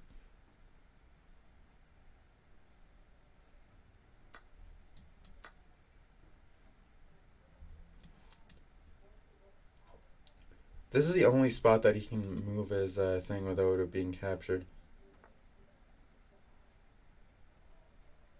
And now what's really annoying actually is that I can't move my rook to this open file. Easily, at least. You know what? I'm gonna go here. Why? Because it attacks his rook and his knight.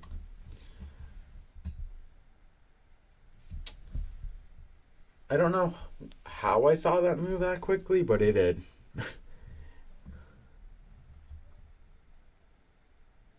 And what's good for me is that it's literally impossible to protect both of these pieces in one move. Literally impossible. I mean, unless if you're over the board and you're breaking the rules.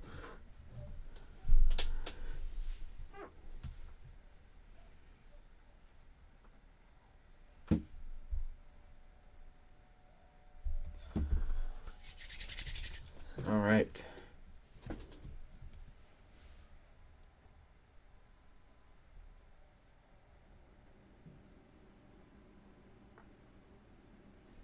Um,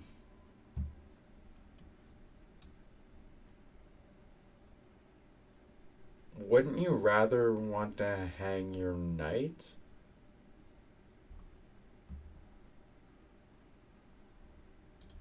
Like right now, this knight actually isn't threatening anything really. Like if I go here, then I just capture the pawn.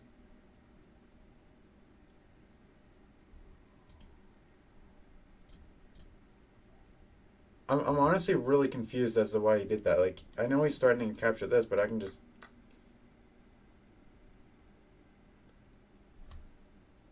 I'm going to do this because this pawn is weak.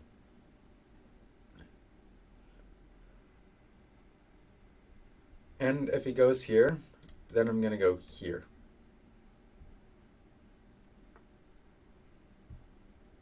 That's actually really clever. Therefore, I'm going to go here.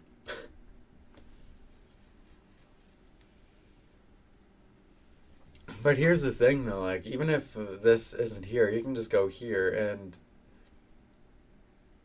I can't. If I go here, I actually can't capture this because then this is protecting it. So it is what it is. Okay, let me just do this and then capture the juicer.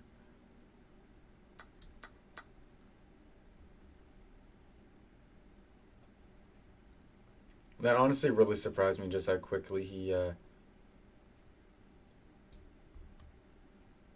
captured back. Offering to exchange pieces. He shouldn't exchange pieces, by the way. He really shouldn't.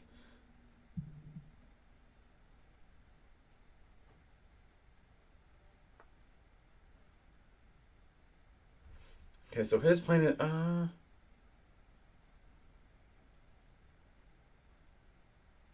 huh.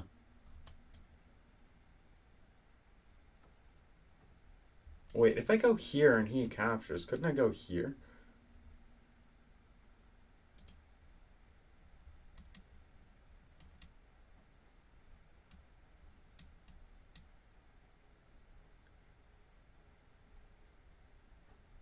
I feel like based on the situation, that's what I should do. Actually, you know what? I actually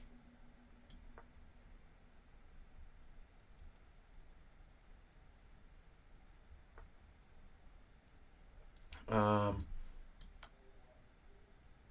let's do this and then move my piece out of the way verbally to here, and I'm gonna push up one of these pawns so I can't get back ranked checkmated.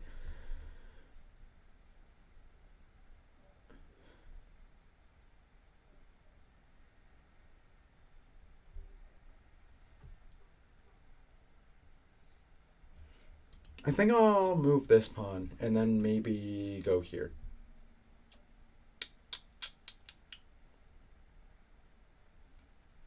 Maybe. We'll see. Depending on what he does, obviously.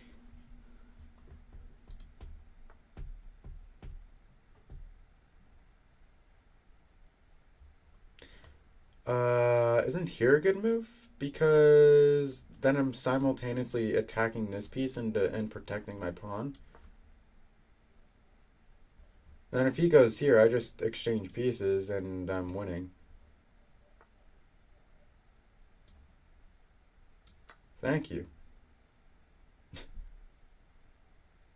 I don't totally understand why he did that, but okay.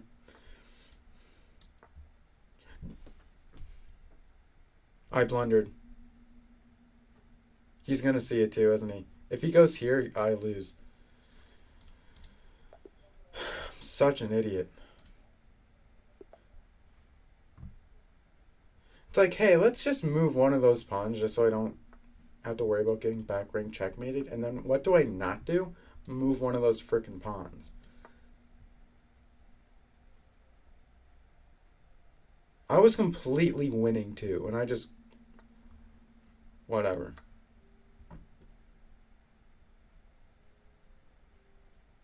You should capture with your pawn.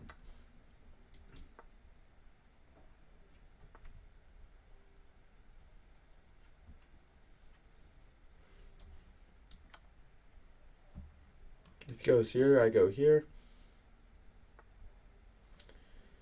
That's an interesting choice, I guess. I really no, actually, I shouldn't have gone here because that blunders a piece. Never mind.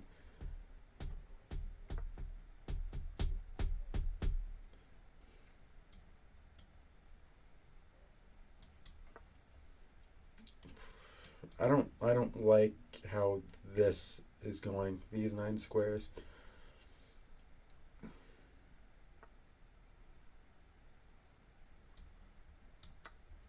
Capture the juicer. It's probably gonna go here or something, but then I actually can't capture this because of the knight. Exchange.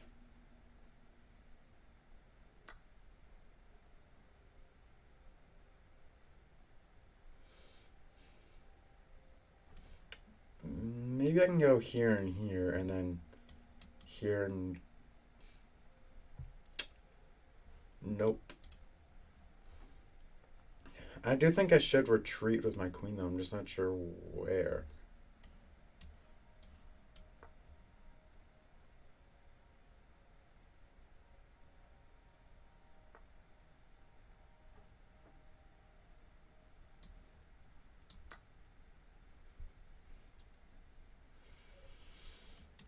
Captures, captures, or captures and captures.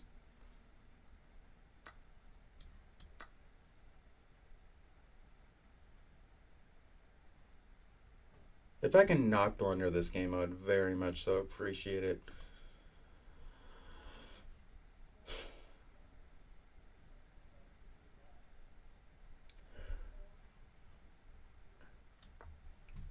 And he can't capture this because of my bishop.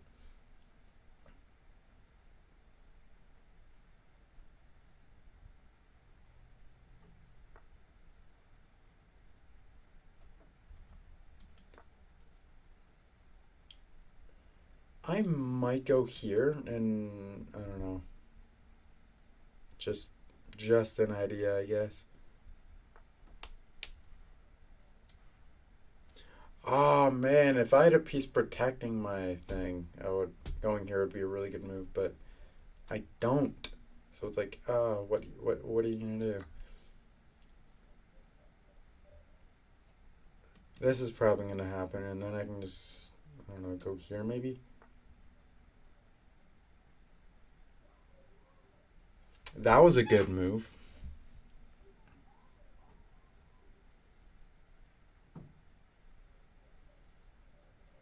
So now here's the question: do I value this or this more? I'm still winning it, like no matter what piece my opponent captures. Uh, maybe here and here. Try to like get my opponent to double up their pawns.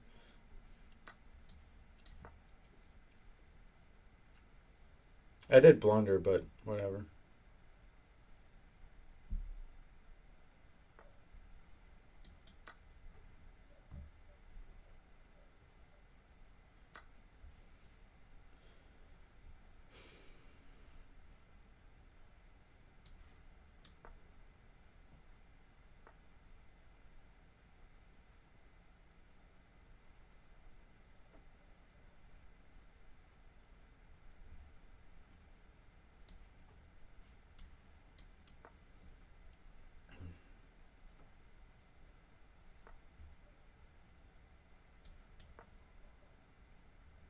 This is gonna happen. Yep.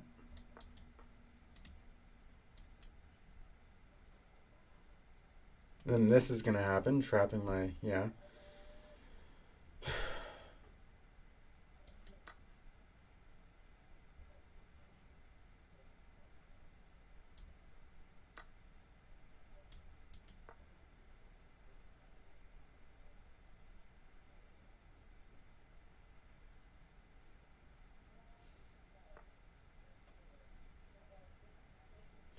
I need to push up my pawns so bad. Like my rooks right now are literally dead.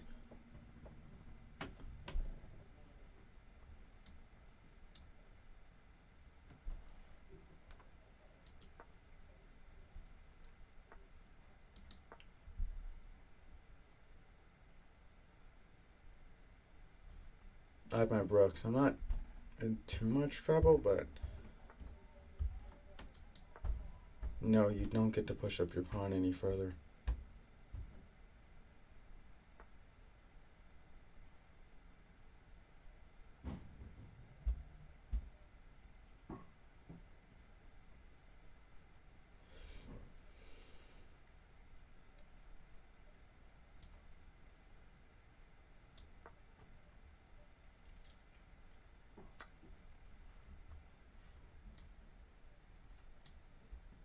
Actually, you know what? Don't go here, otherwise I lose my rook.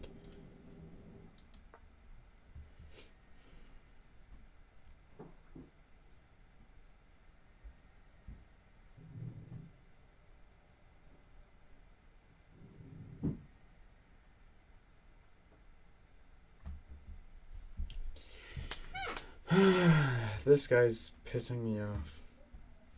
Now he's gonna push his pawn up again. Because that's all he knows how to do. That's all he knows how.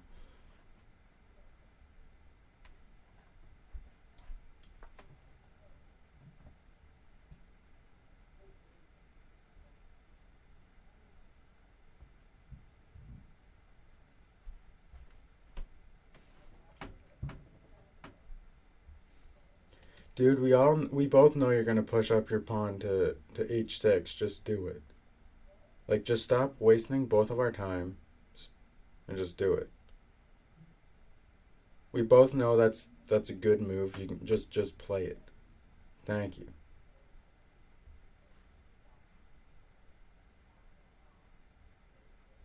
No, no, I'm done. I'm done playing against this person.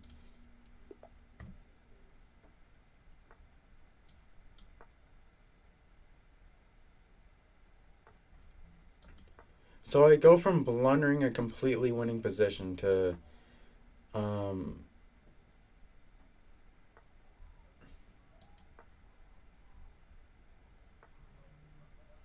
to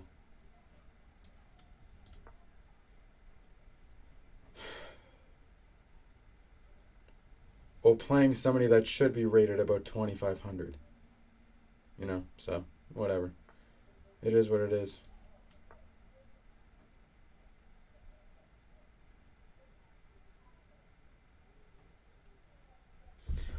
He's probably gonna spend about 5 minutes on this just literally just because he can, no other reason.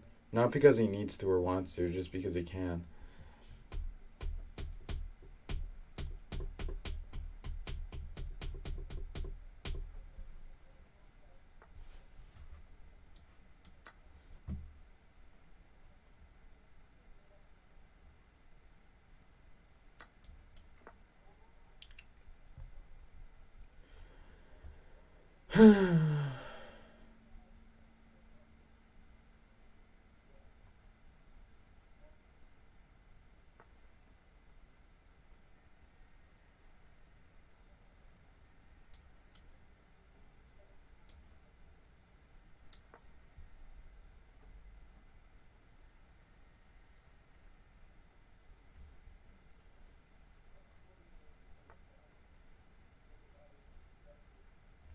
We go here, captures.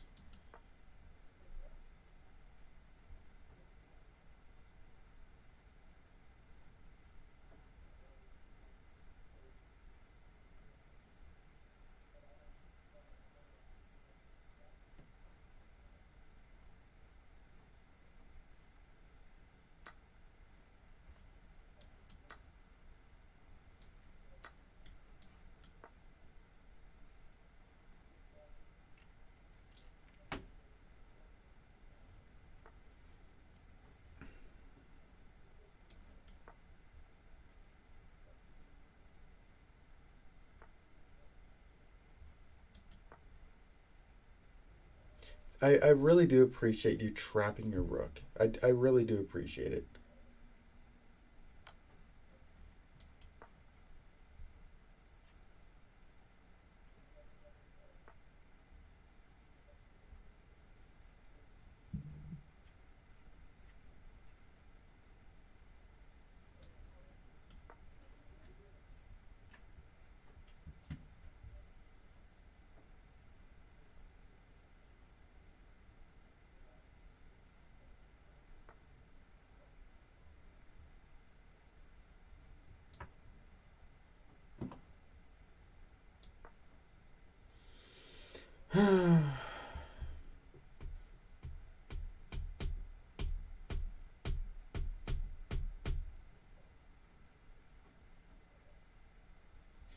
His rook is trapped this time, right? Like, there's no getting out of it this time. Can't go here because of the pawn. It can't go here because of the pawn, and it can't go here because of the pawn. It can't go here, here, or here. Can't go here because I capture. Can't go here because the pawn captures. So it is trapped, yeah.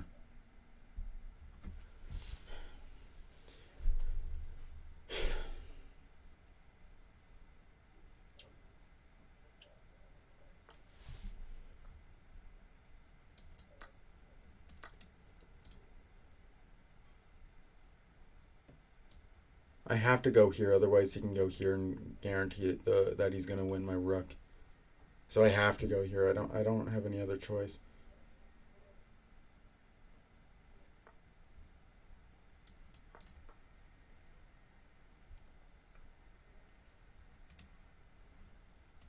If he goes here, then I just go here. So yeah. But then if he goes here, I capture with the pawn. Here captures. And then this file is open, so you shouldn't really go here. Um,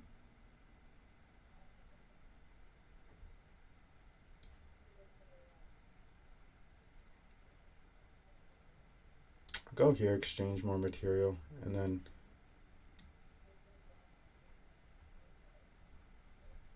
I don't know, it's tough though.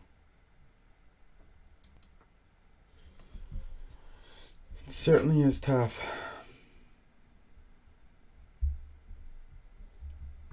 On to my second water bottle now. So he opts to not.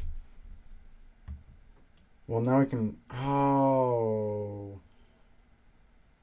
I could fork before. I didn't even see this fork. I didn't know we were going to dinner. Forking people. So stupid.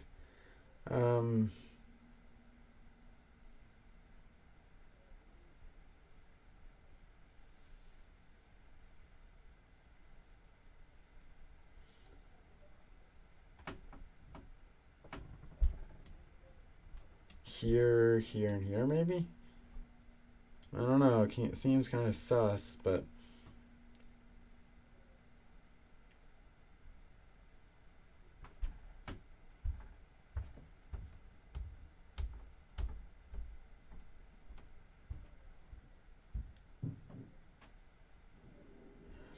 Wait, so if I sack, let's do that. Like, I don't know if I want to do it, but let's just do. Let's just take a look at it. So if I sack, what can I do here?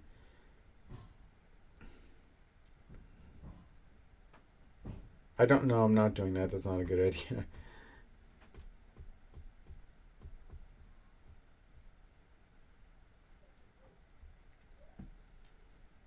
Maybe moving my knight here is a good idea, or here.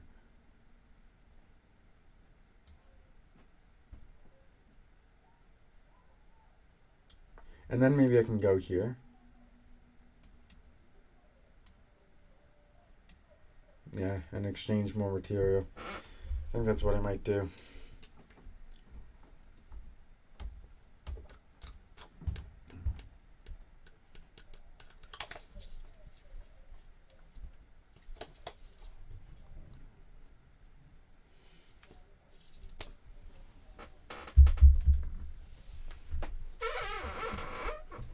So he opts to attack my knight. Yeah, I can just. No, yeah, he wants to attack my knight, but then his idea is if I move my knight here or something, then he can just capture in the corner. But I think I might do the idea now. Well, depending on what he does. I think I actually do want to go here.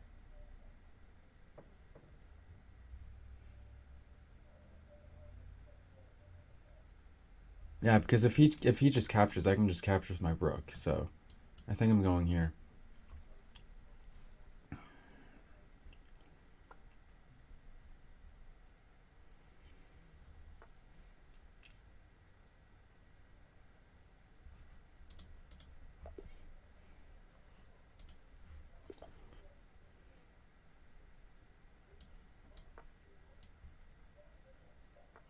I just got blown off the board. If you're that low and you can blow people off the board, you should actually quit and start playing a new game.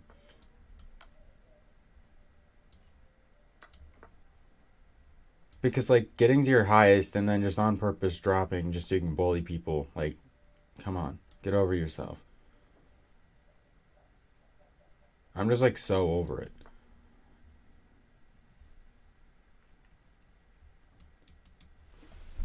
And like half the people I play against act like it's game 6 of the World Championships, just like taking so long per move. Like whenever it's not even necessary. Like we just got out of book move territory. Like you should not be taking 20 seconds to half a minute on a book move. Like if you're truly if you know your openings and you're truly confident about it, you shouldn't be spending that much time.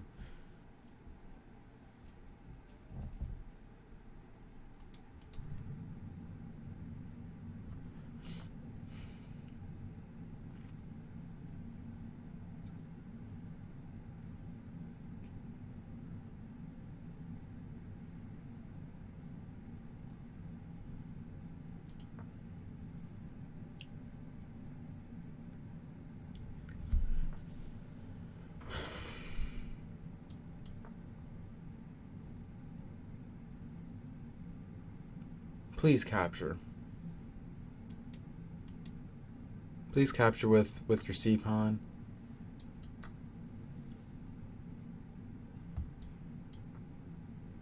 I'm expecting him to capture my rook, so that's why I pre-moved. I mean, if he doesn't capture with my rook, yeah, like that was his move there. He had to capture. Like if he went here or here for an example, then I would just capture and win the game. So I don't know why he didn't just whatever.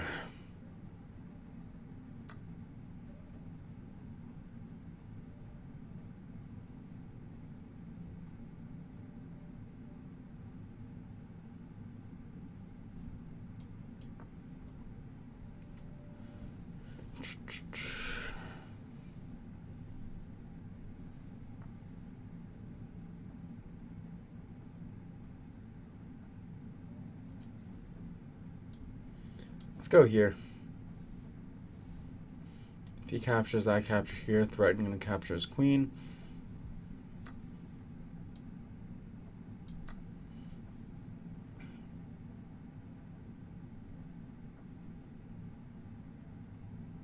It would be crazy if he captured my rook, not seeing that my pawn is diagonally next to it.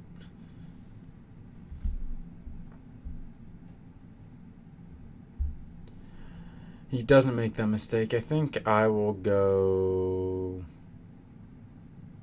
here, try to trade off more material.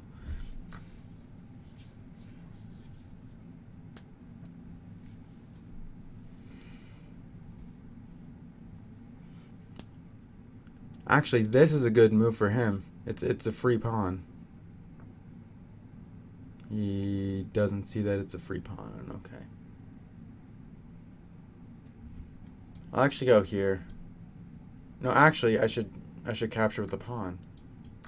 Because now this is protected without my queen needing to be there.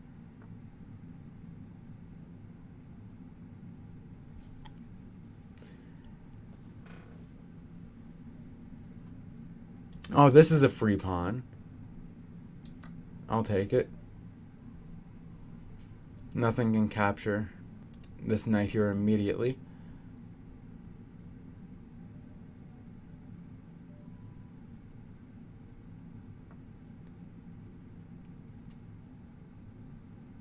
So I think I'll do this in hopes that he captures with the queen.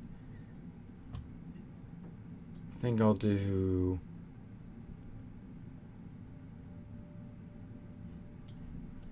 here, here, here, here. Yeah, so that really isn't a threat. I'll go here, threatening to go here.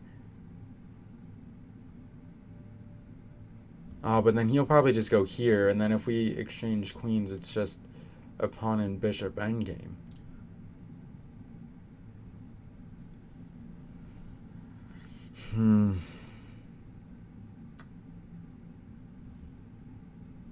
Oh, well, he can't do that now.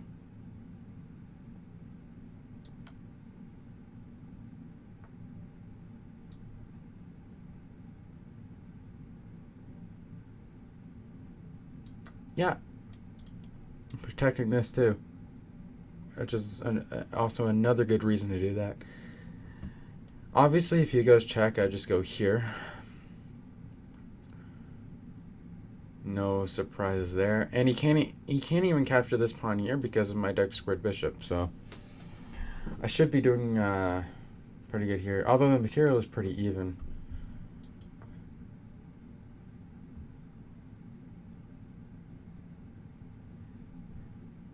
I go here and here maybe.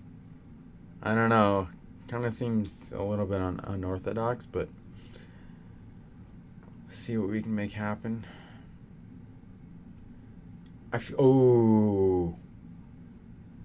think this is a good move actually because screw this. I'm doing that move. I'm doing that, and he can't capture this because of my queen. So.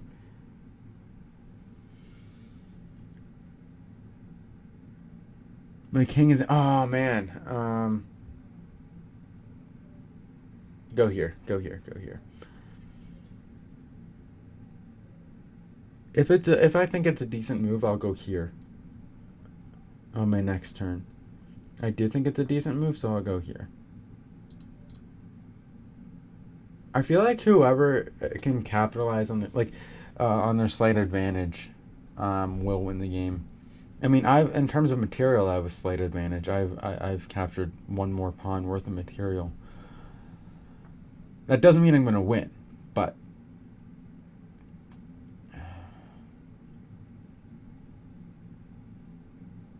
um. Oh, I should do this. Yes. He can't go here.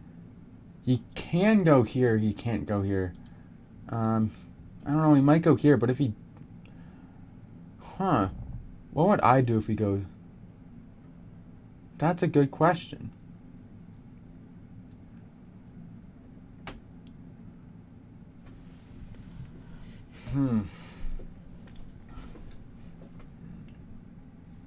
What should I do? Is the question. I really wish I could move this pawn now, just out of the way, but obviously I can't do that right now.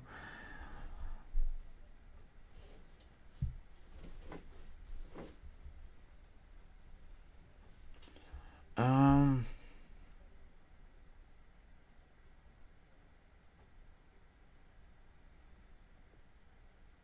if I move this bishop, my pawn is hanging, and that's the problem.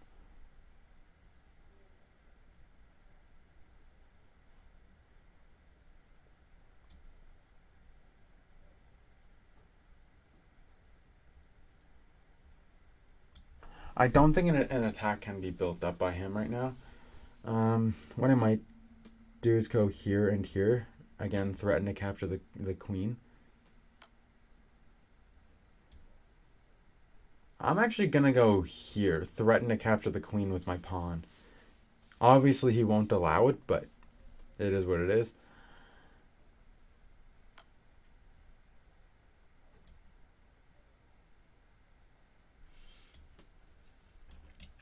If I go here, then he can go here, but then I have these two squares that I can go to again.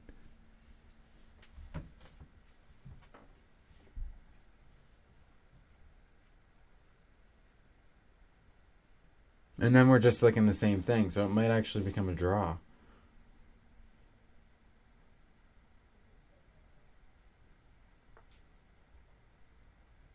Okay, so he's threatening mate in one right now. Like if he goes here, it's mate in one because my king can't run to any of these squares.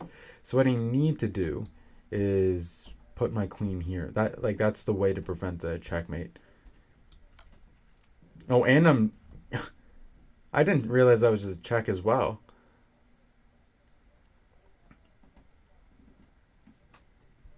Maybe there will be an opportunity to build up and attack my own. Yeah, but I don't think there's any way to safely check the king, though, after he moves his king. I don't think there is.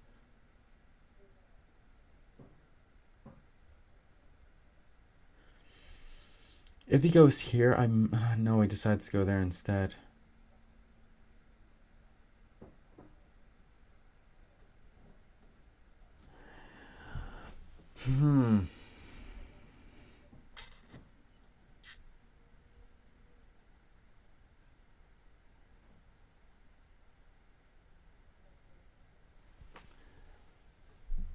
Maybe I should go here and here and here.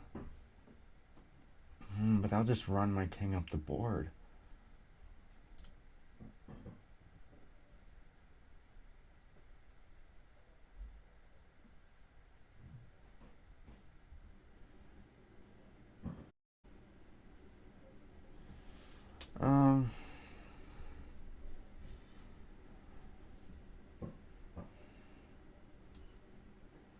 I'll actually move my queen here.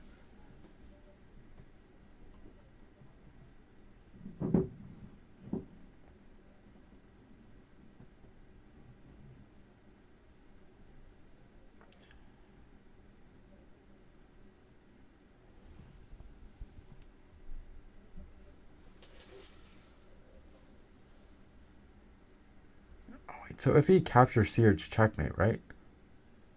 Like, I'm not crazy. That's checkmate. As it is, right? It is. As it is right now, it is, I believe. I can't go here, otherwise I hang my piece.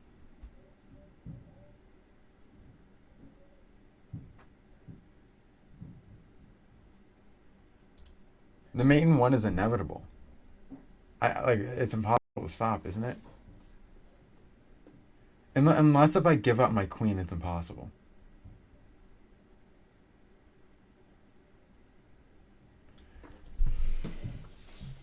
Giving up my queen or exchanging queens is the only way to stop that checkmate. Literally the only way to stop it. And because we have opposite colored bishops, it'll most likely just end in a draw.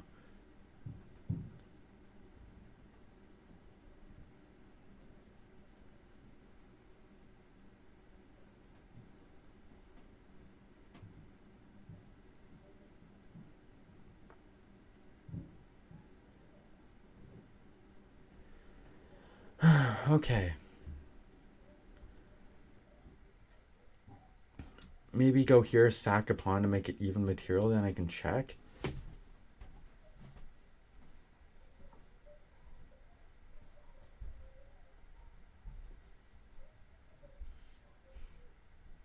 Or here, here, and here.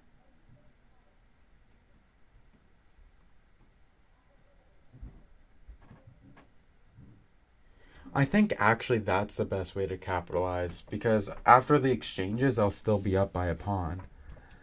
So whenever this happens, I just go here, capture the pawn with my king.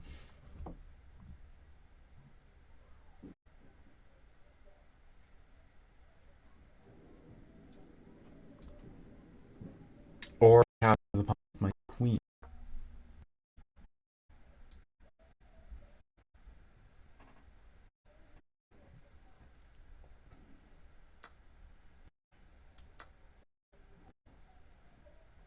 If this happens, I say,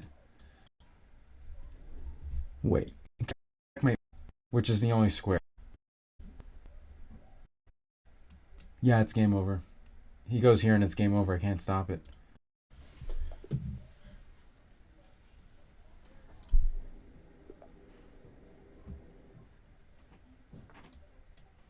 I don't play against people who play d4. If you want to play against me, don't play d4 or d5 on the first move. I'm just over it.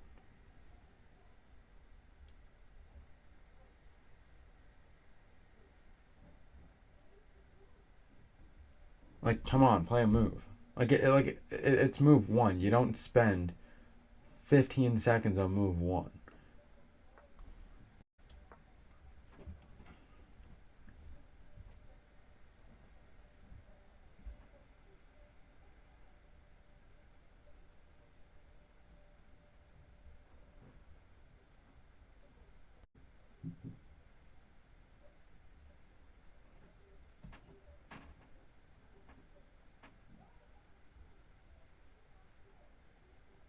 Just move.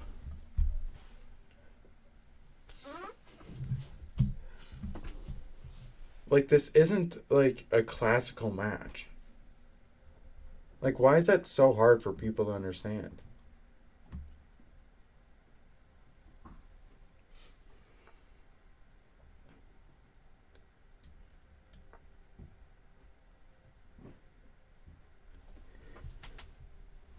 It would probably take me 15 moves to use a bit of my time.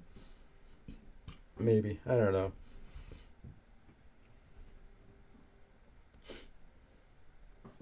So what's probably gonna happen is that if I be really careful and don't make any blunders, I'm gonna win because he's gonna run out of time.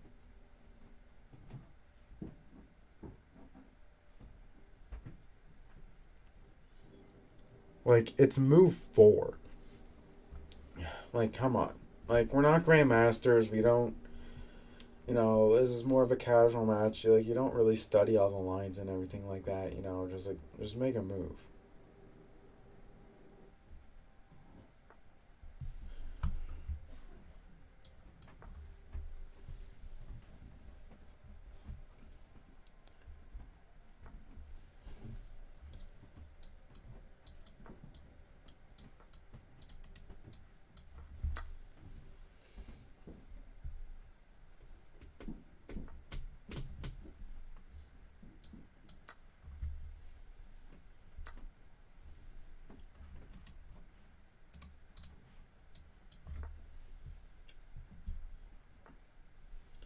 So in the time, and I've used half a minute. In the time that it took me to use half a minute, he used over 2 minutes.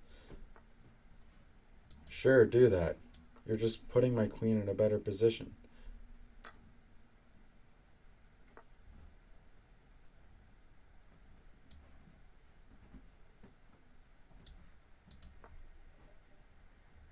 My idea is to go. Oh,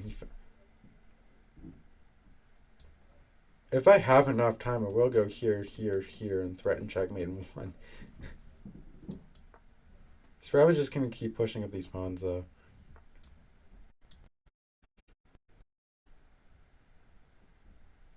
He's like, what? What is he doing?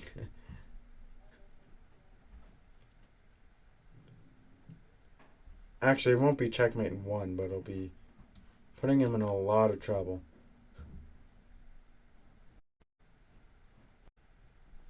So once he goes here, I can go here, capture the juice. I capture with this, because I can't capture back.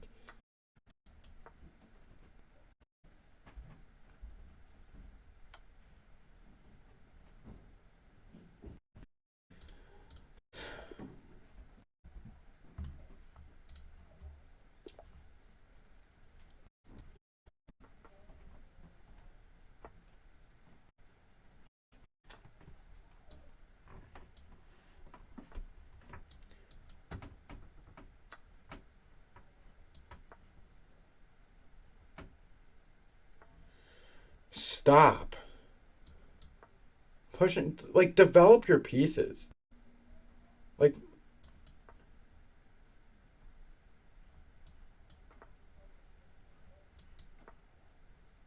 just constantly pushing up your pawns isn't how you play the game.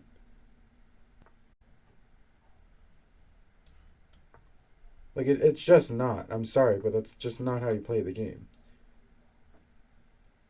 That's never how you played the game, and that's never how you're supposed to play the game. And now my stupid knight is trapped, so I might as well just resign the freaking game.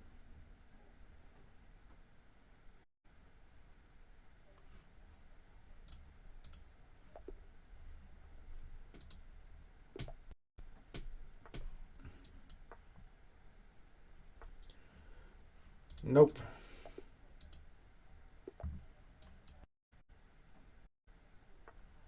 Nope.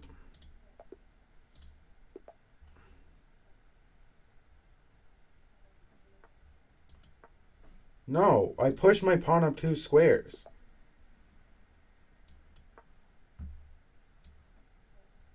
Like, if my opponent plays an opening I don't like, or if I get a mouse slip, I'm just resigning immediately. I don't care. I'm just not dealing with that.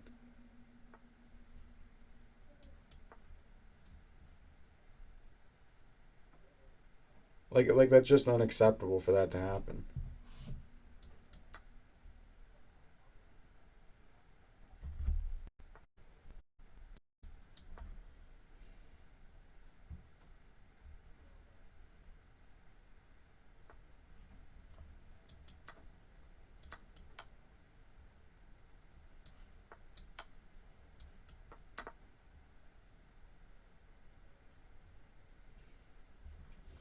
What's most likely going to happen is this in here because that's all he knows how to do.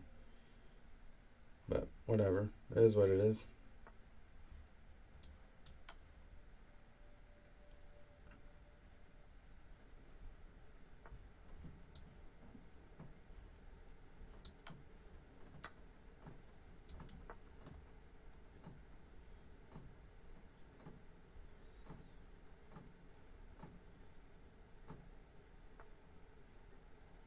That move was absolute.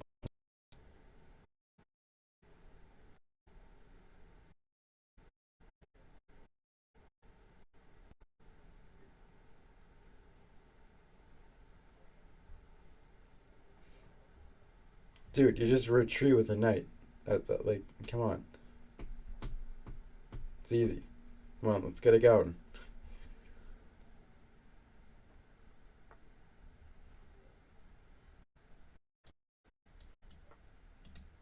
I should have blocked. Actually, no, I can't capture because of this pid. Never mind. Never mind, I'm a genius.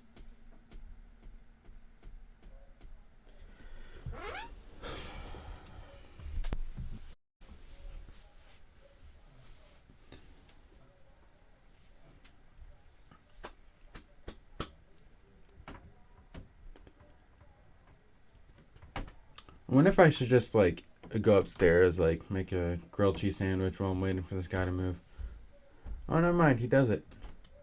Too bad he can't capture back. Wow.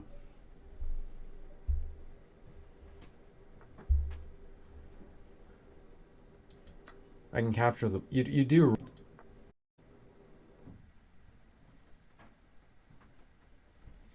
I think I might go here next. Yeah, definitely going here. Need to threaten to open up this file.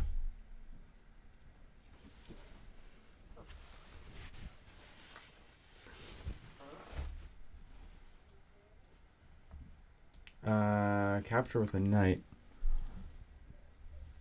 Then I'll go here, exchange more pieces. Never mind.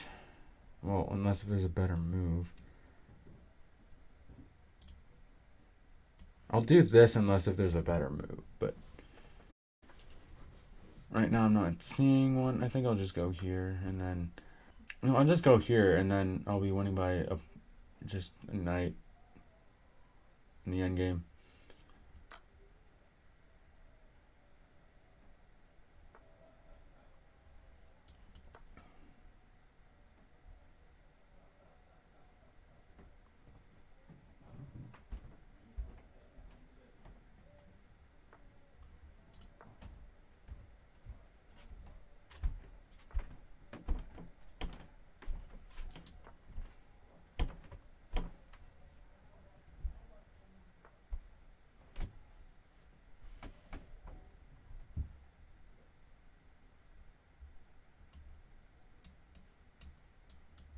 Might go here next.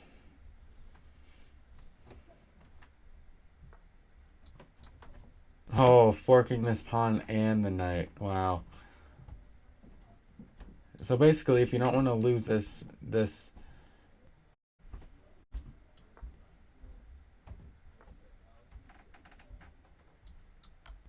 Let's just fork his king in the pawn. Why not? Just cause another check. Let's just cause all the mayhem in the world that it could possibly ever need.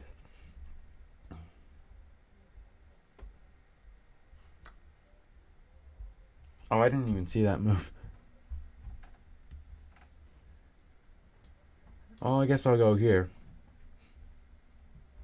Probably go here. And in that case, I'll go here. Protecting my pawn and attacking this pawn.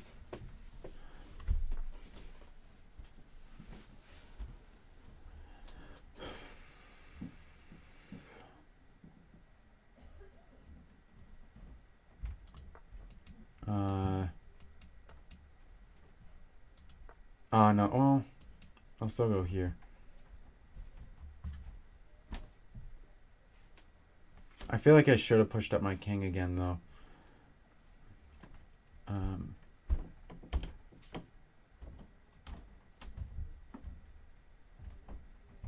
let's say he doesn't move like this. I can just capture. Right? And then I'll just push up my pawn, and then he can't capture any of these pieces. So I am in a decent position to win this game.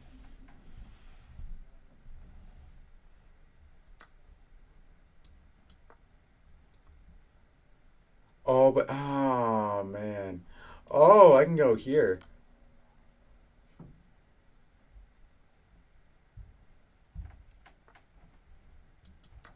That was the wrong move. He should have tried... He should have threatened... Wait. No, he couldn't threaten to attack my knight in this position.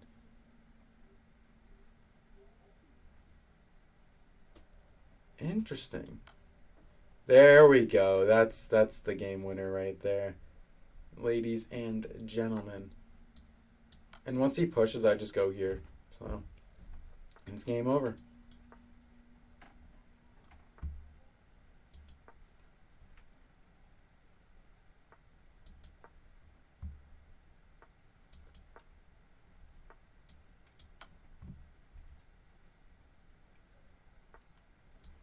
Then I just continue to block. I don't mind sacrificing that. You know what? I'll just, whenever he promotes, I'll just capture. And then I'm winning.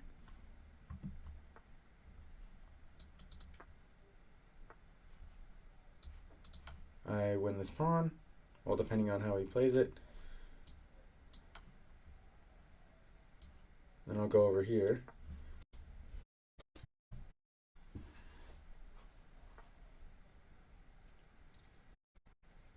Now the question remains just how do I win? I'm definitely winning, but how should I go about winning? Oh, going here is a great move. He can't go here to... He can't protect this pawn anymore. So that's why that's a good move. So he had... Wait, I feel like there's some sort of smothered mate here. Oh, oh! If I go here next move, it's checkmate. Let's go. That's what I'm talking about. That is what I am talking about. All right. Is there anything else I can do other than play a game?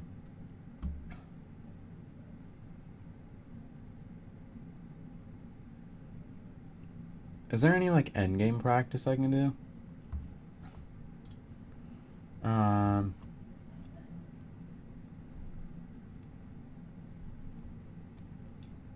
Maybe rook, winning rook endings, draw rook endings, maybe. Solve 5 positions as quickly as you can. Ah, dang it! Try free for 7 days. I can sometimes do this. I'm not sure how often I can do it, but you know, it is what it is. I don't have like the premium stuff or whatever, so what else should I do? Oh, I can do the daily puzzle. I haven't done the daily puzzle yet. Definitely haven't done that yet. Okay, white to move. El McAfee's mating attack. I've never heard of that in my entire life, so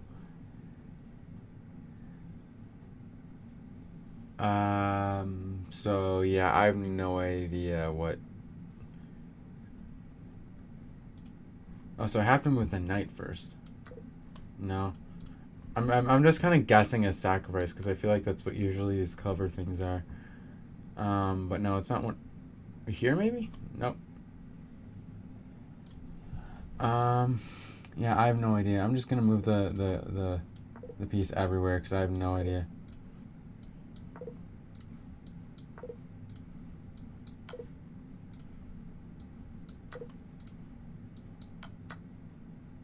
And then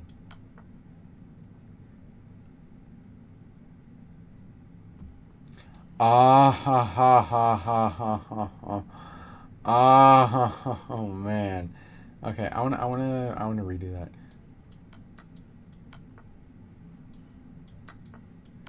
Yeah. Nice. Okay. 1, 2, 3, 4. It's the 4th day in a row that I've done a daily puzzle. Pretty cool. What if I play against like a computer or something?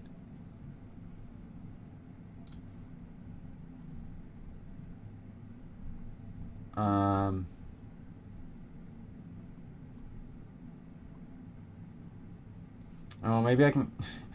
I'll play against XQC. A Kawatami E4 is the best starting move.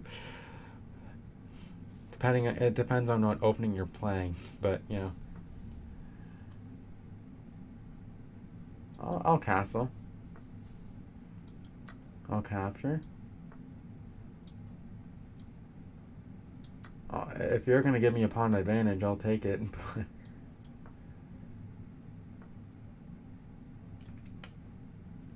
Oh wait, what if I go here? Because then he can't actually take the pawn. Oh, I mean, knight.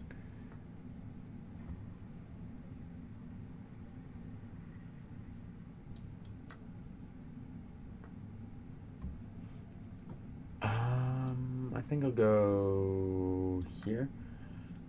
I'm not actually hanging my pawn because of this move here.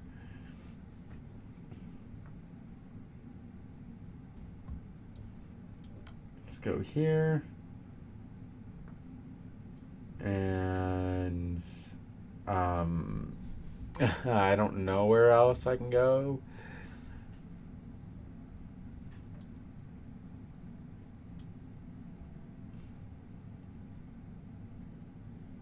I should have probably, and then I'll go here. I'll go here. I'll go here, and then just capture his rook.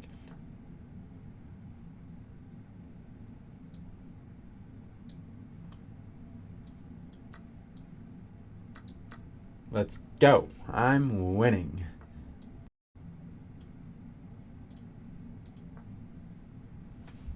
I'm winning. Well, for now at least. I remember the first time I played the XQC bot. It took me a few tries to beat it.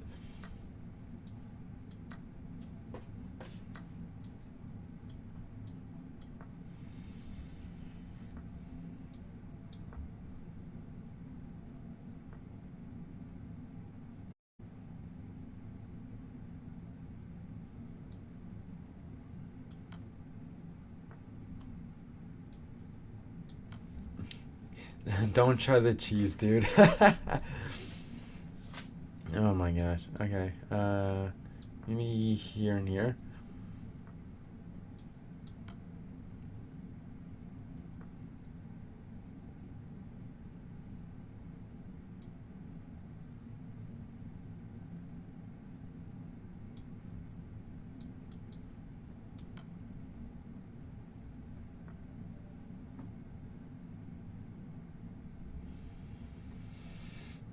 Hmm.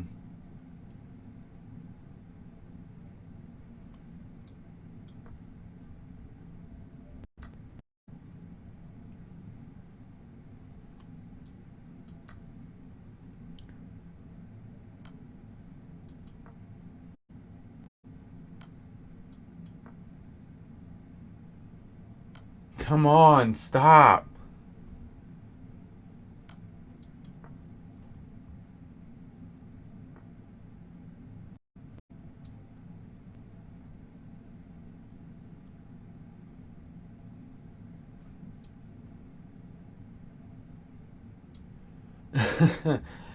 My goodness. Okay.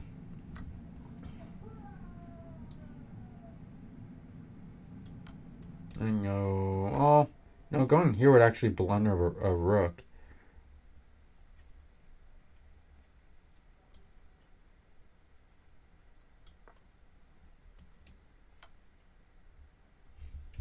Stop.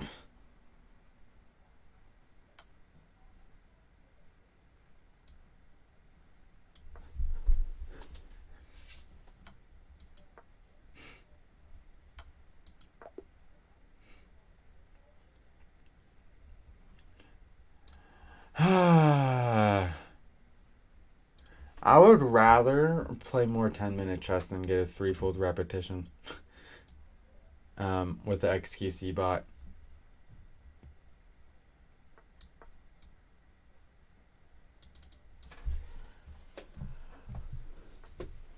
Let's attack the knight.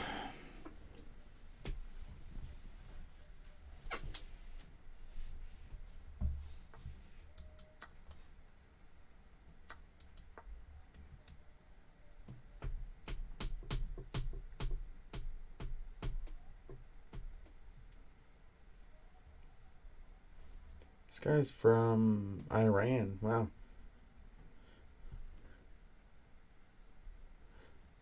Before I started streaming, I ran down here, but you know, it is what it is.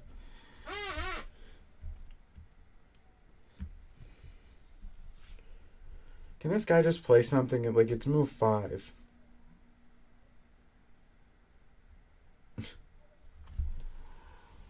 I could probably have a 20-minute nap before he plays again. Ugh. It is what it is.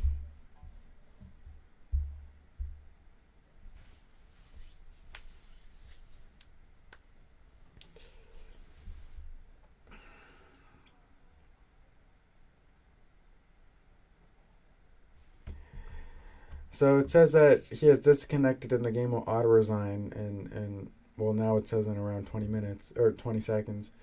But don't you think it's a bit ridiculous I have to waste a minute and a half of my time just waiting for the game to auto resign him? Like he's obviously not coming back. Like if he disconnected, just have him resign. Just auto resign him. Like I shouldn't have to wait about 5,000 years for it to be like, hey, he actually abandoned the game. Like he actually disconnected. So you won. I shouldn't have to wait that long, but it is what it is.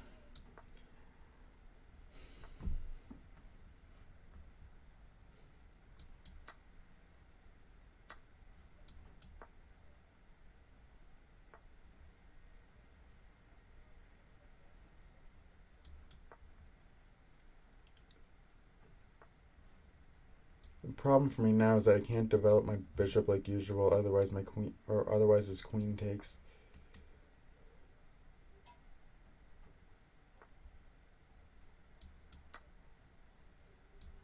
I will gladly take this.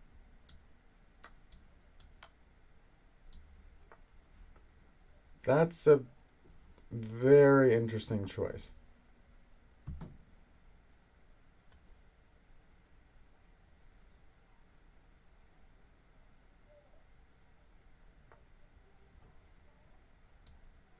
I can just keep pushing it back. If you takes. So.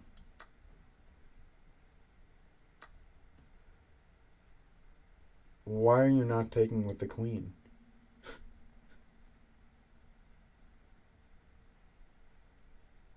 Oh my gosh.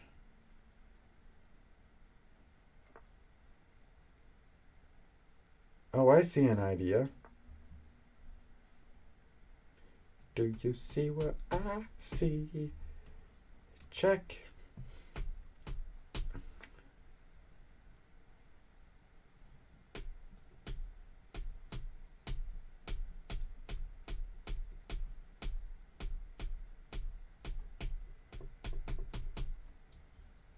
I'm gonna go. And if he goes here, obviously I just go back. So.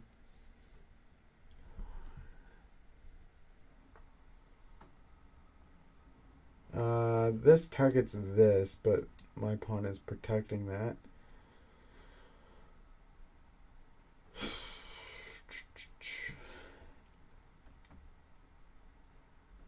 Wait, I want to go here. Yeah.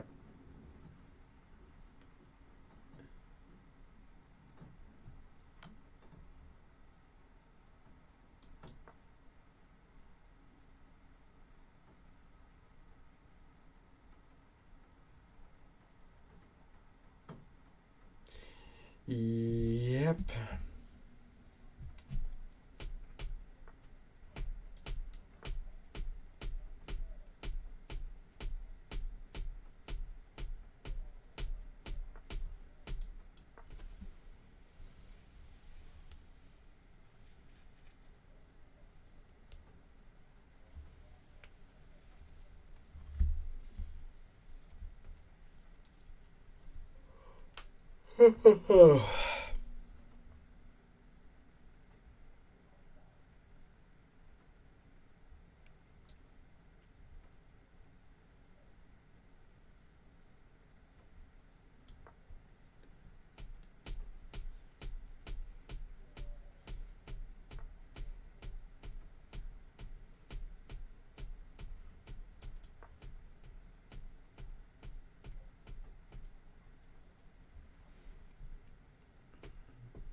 Thinking of maybe going here. Fork these rooks. And then if I capture here, then I just capture and I just gain material. So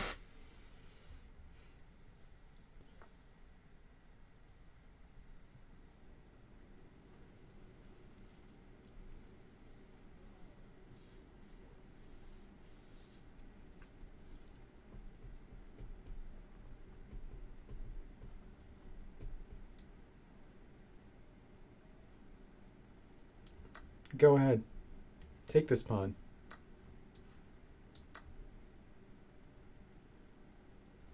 And then if he goes here, I actually have to go here.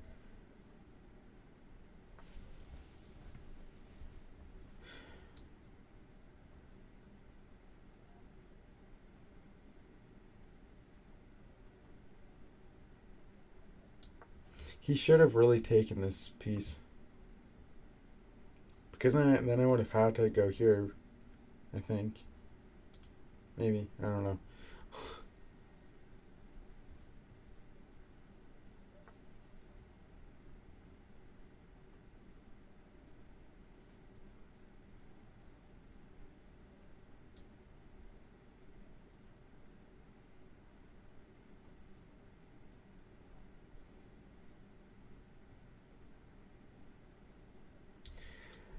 I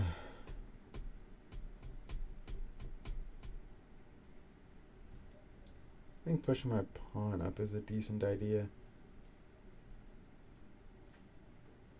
I am up material, but again, that doesn't necessarily mean I'm going to win.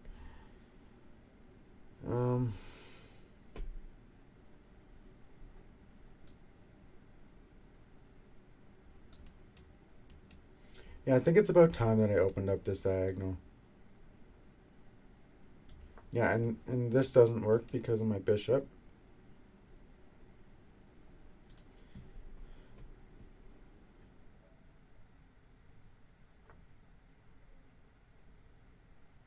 So if I take, then takes.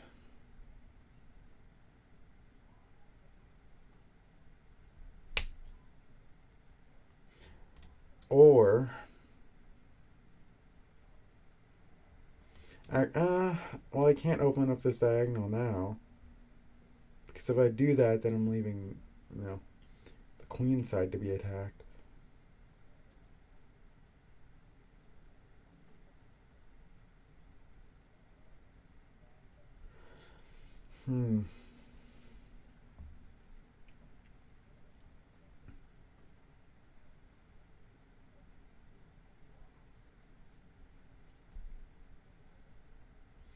So right now I have 1, 2, 3, 4, 5 pieces protecting this one square. And he has 1, 2. But he also has this that can target this thing, this pawn.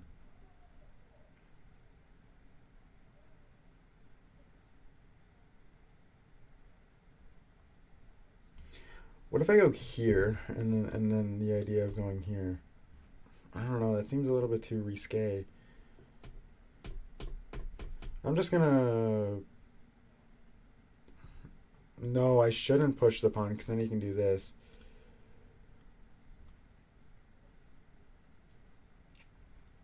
What if I do this? Captures capture. That might... Actually, if I'm doing that, that seems like a decent idea. Or I could even capture with the queen. I think I might rather capture... Uh-oh. Uh-oh. Uh-oh. If he doesn't see it, I'm going here. He probably will see it, though. Yeah. That was my fault. I should have paid more attention to what his pieces can do. Whatever. I'm still winning by 2 pawns, though. That was just me. Like, I spent like 3 minutes thinking, and after all that, I just blundered my piece.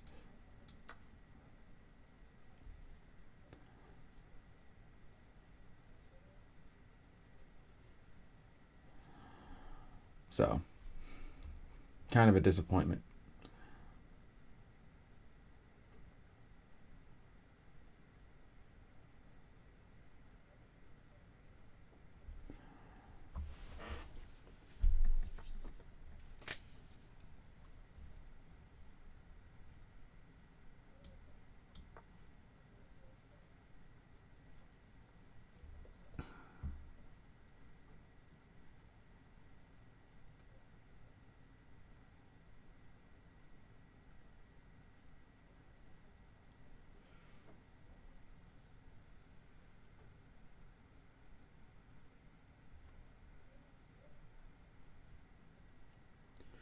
Oof. Okay, so he's most likely, yeah, he moved his rook.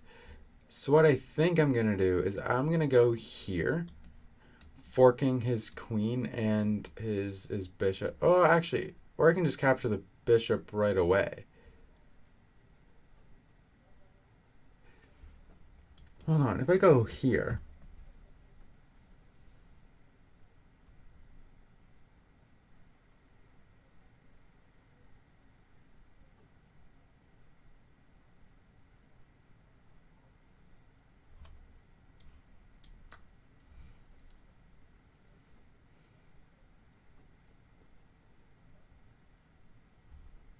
this is coming. Next move, this is coming.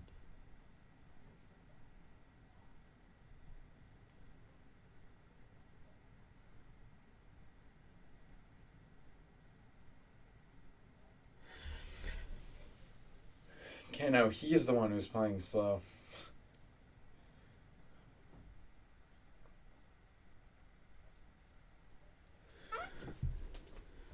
Okay, he's attacking my queen.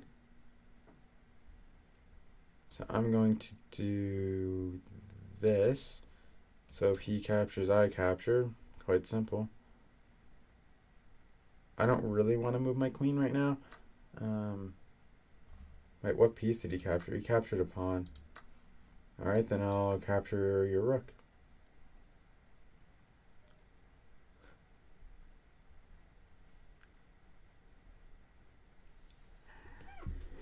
Thank you for playing that. I like legit, like I appreciate you not moving your rook fast enough.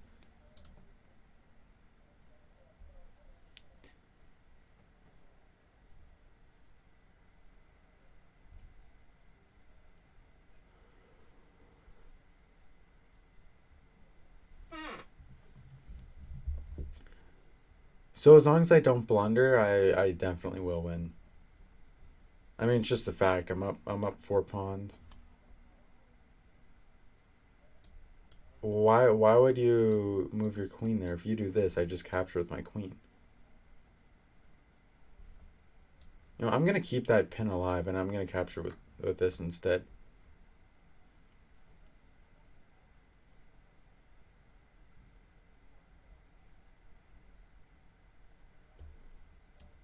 Capture my bishop. I dare you. I dare you to capture my bishop.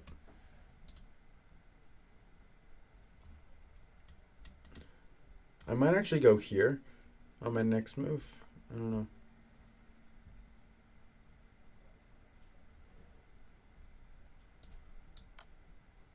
There has to be a winning tactic somehow.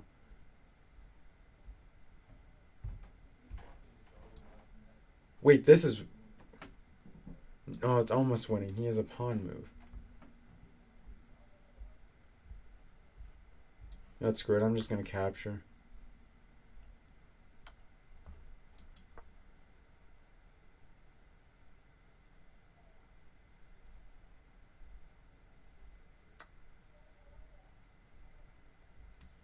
I'm going to do this. I'm going to do this. And then I'm going to do this.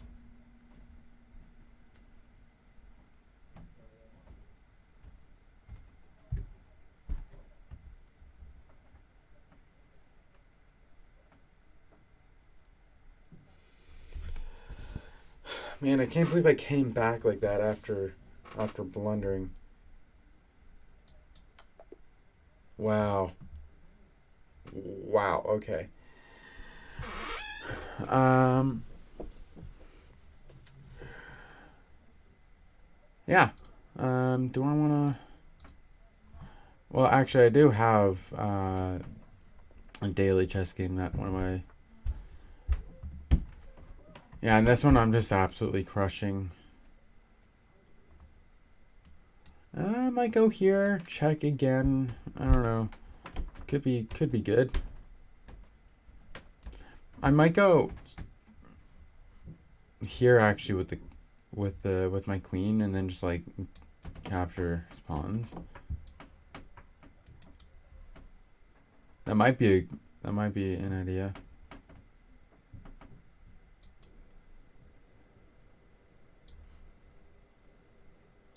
Because I definitely am winning. Like, as you see by the score there.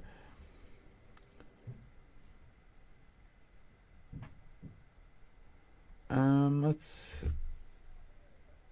go here and let's change it. Let's go to blitz. The time control that I absolutely suck at, but it's fine.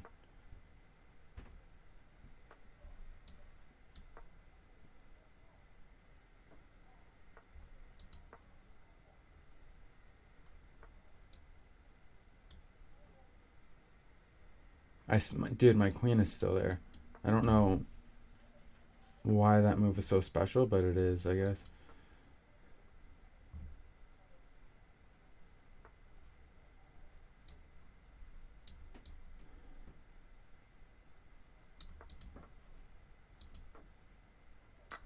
Oh, wait, if I do that, I'm blundering. Yeah, if he does this, I should capture with my knight so I don't blunder my knight.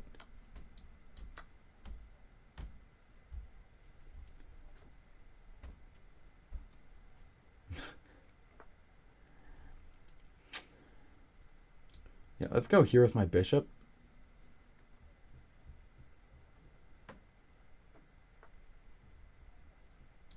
Castle. Might go here to open up the A file.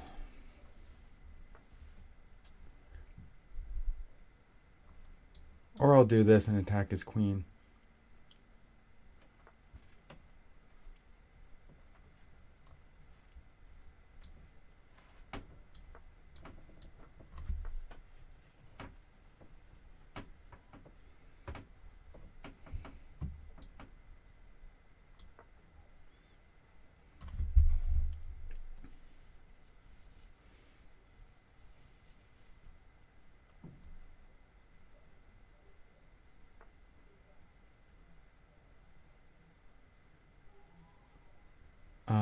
That allows me to capture his knight, though. And everything else is just guarded.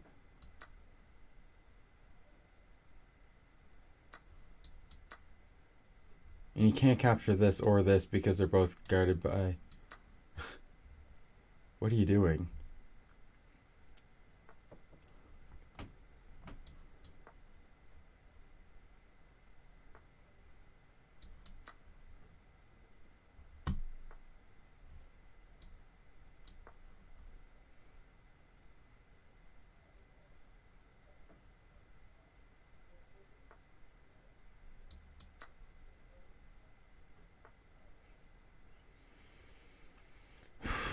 Okay.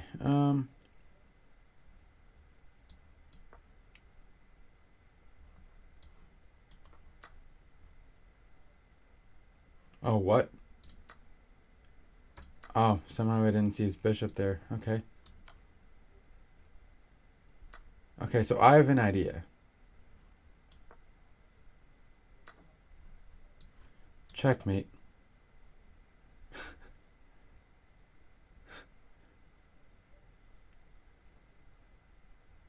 That wasn't entirely my idea. Let's see, so...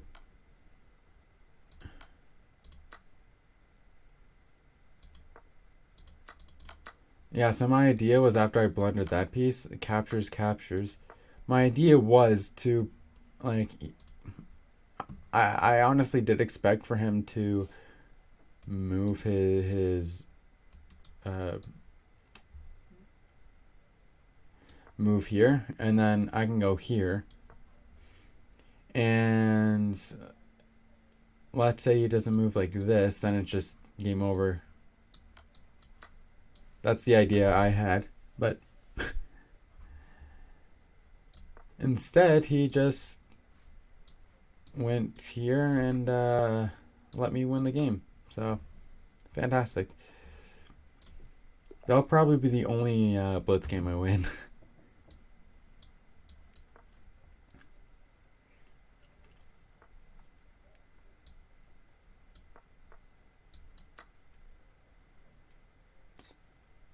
What are you doing?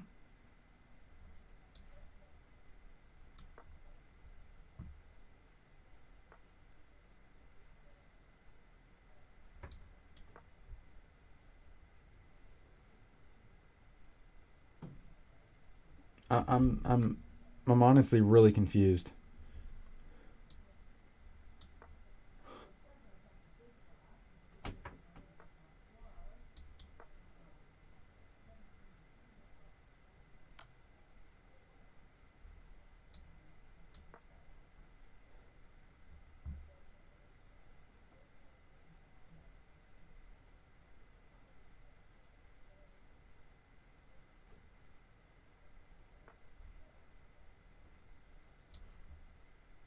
That's a blunder, right? Yeah. Well, partially a blunder. I can move my rook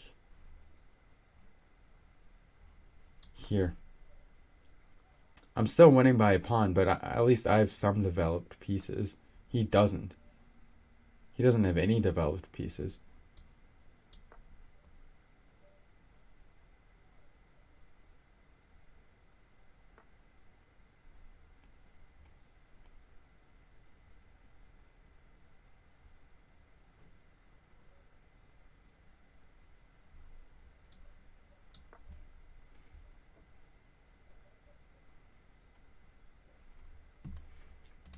These pieces here haven't moved from...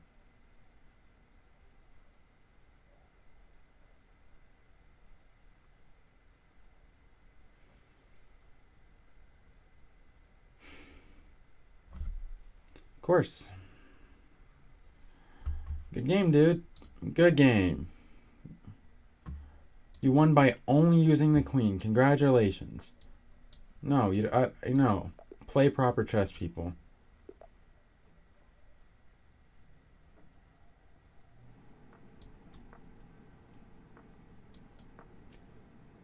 Bishop c4 on the second move is absolutely terrible.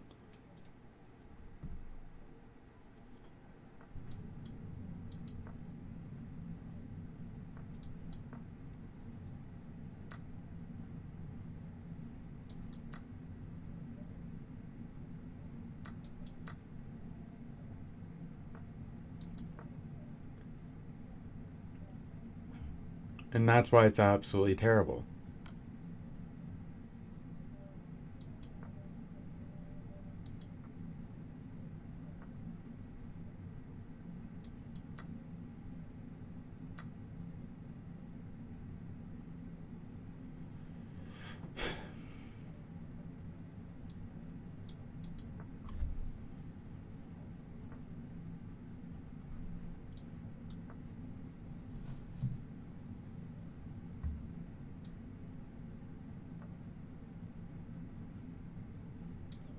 Let's get rid of his last developed piece and develop quickly so he can't win.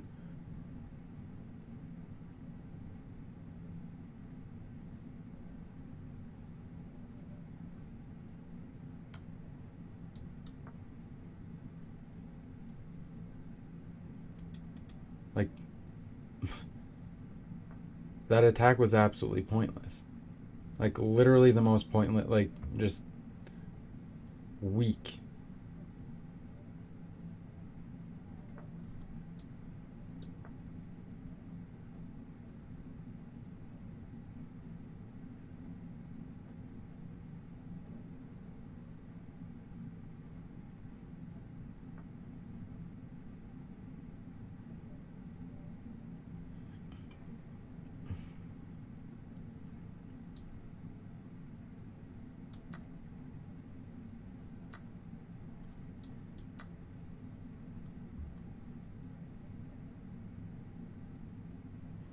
Wait, did he hang his queen? Oh my gosh, he hung... No, he didn't hang his queen. I thought he did.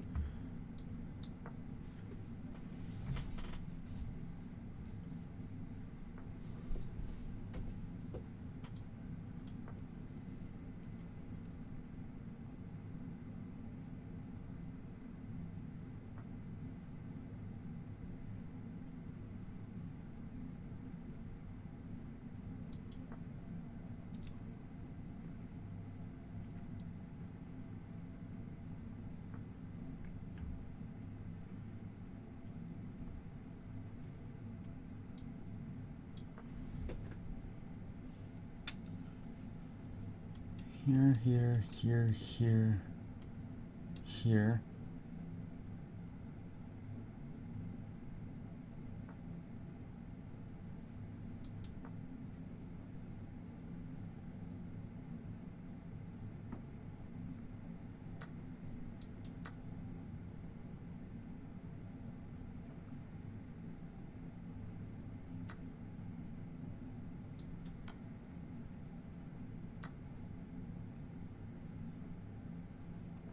I feel like there's some sort of an advantage somewhere.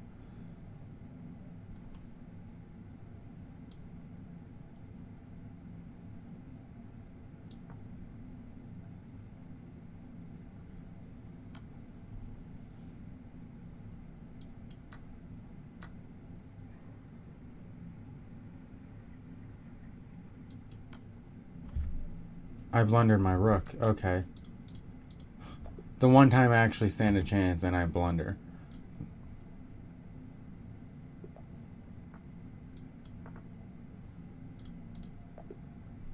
If you pre-move, I'm not going to play against you.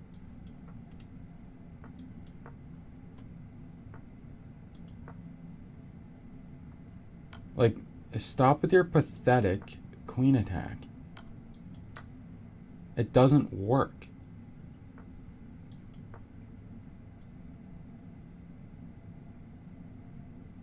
It just doesn't.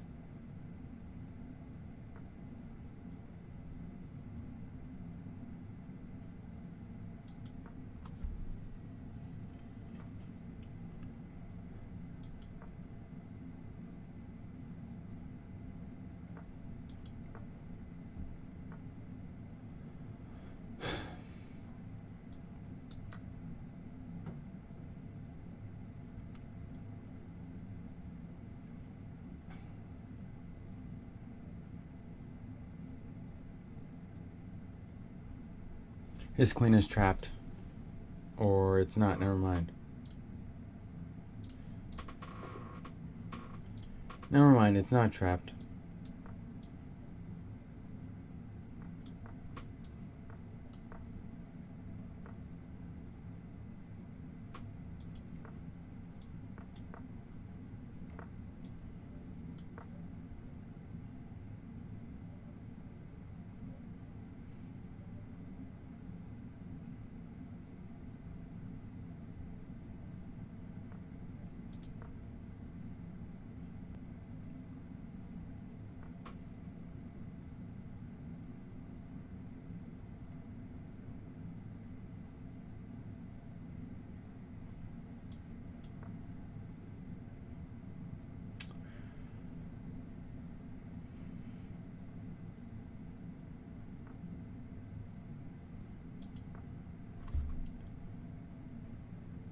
Just so painfully obvious what you're trying to do.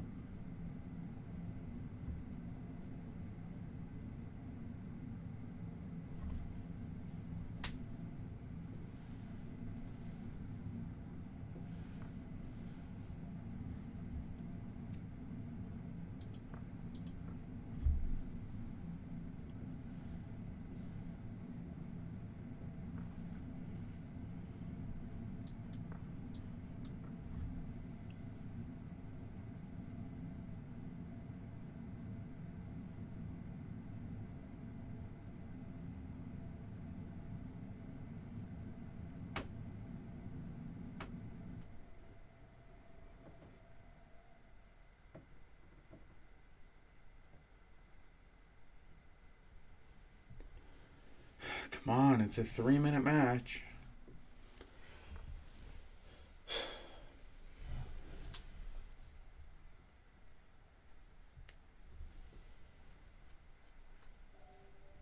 So he wants to take this pawn, forking my pieces. So how about I just do this?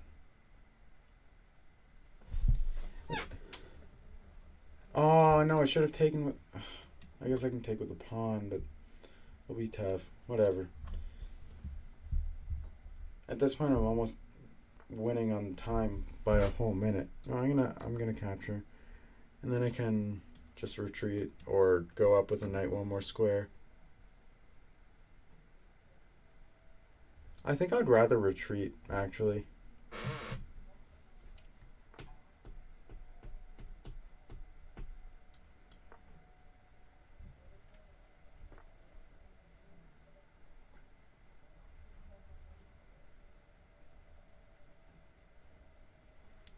Um, there's like no good moves for me.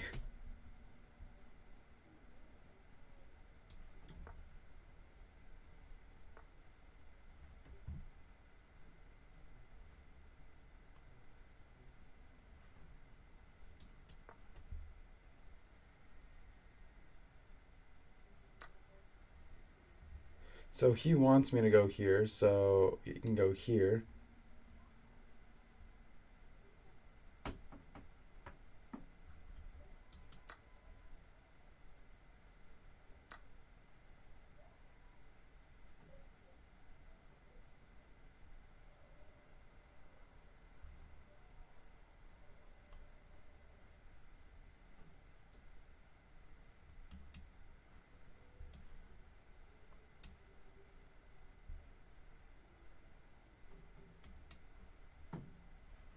No, I do feel like my king is pretty safe if I do that.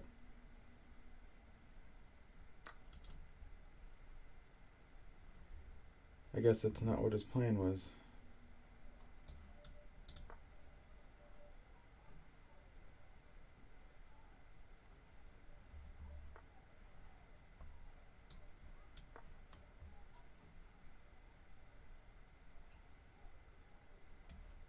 Ooh, that's a nasty idea.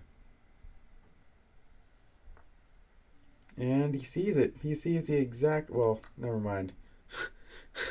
I, honestly, I legitimately thought he had something there. I think I'm gonna take with the queen. Like I legit like if my knight wasn't there, I would have been in so much trouble.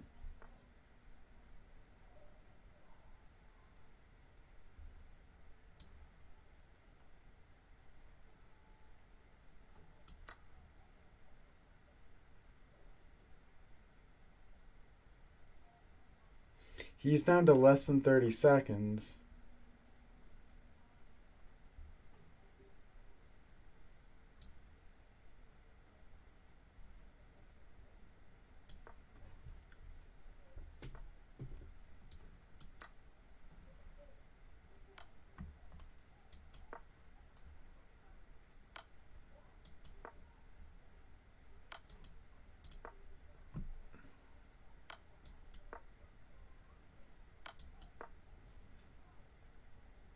And everything's guarded. Haha. Haha.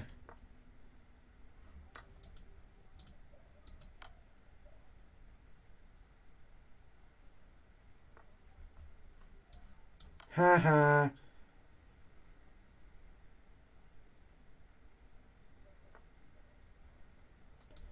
You know what? He doesn't. I blundered my queen, but he had like 3 seconds. And he wasn't going to checkmate me in 3 seconds. Oh my gosh, I can't believe I won that.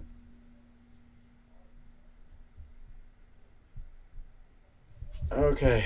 I think I'm going to play this and then maybe react to Agad Mator's Best Moments Part 3, maybe. Um, so he blocks with the bishop, which is really good.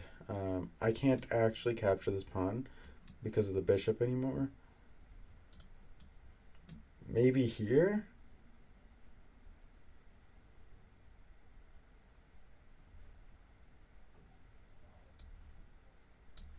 Yeah, maybe. Okay. Alright, so let me just do this right quick. Agad Mator Best Moments episode 3. Okay. Yeah. This is it. Okay. Okay. So bring it back. All right. So yeah, let's begin. the first reaction of the day.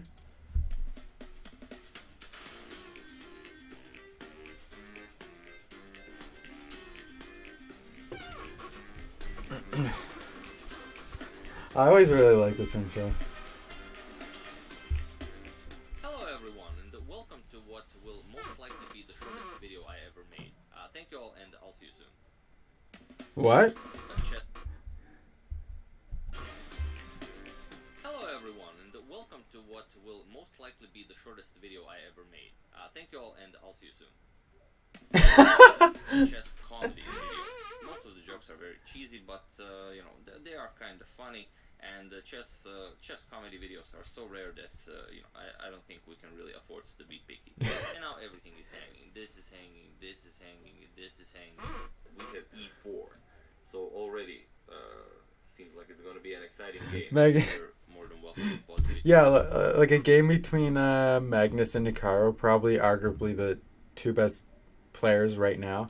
Already seems like it's going to be an exciting game. You're more than welcome to pause the video here and try and figure out what he played and what he played. Those are two different things. Congratulations, you are the man or a woman, as 3.5% of my subscribers are women. That is no longer Okay. And now with equal material on the board, black will be somewhat better. This is actually a complete draw. Because the queen can deliver checkmate on h8. There was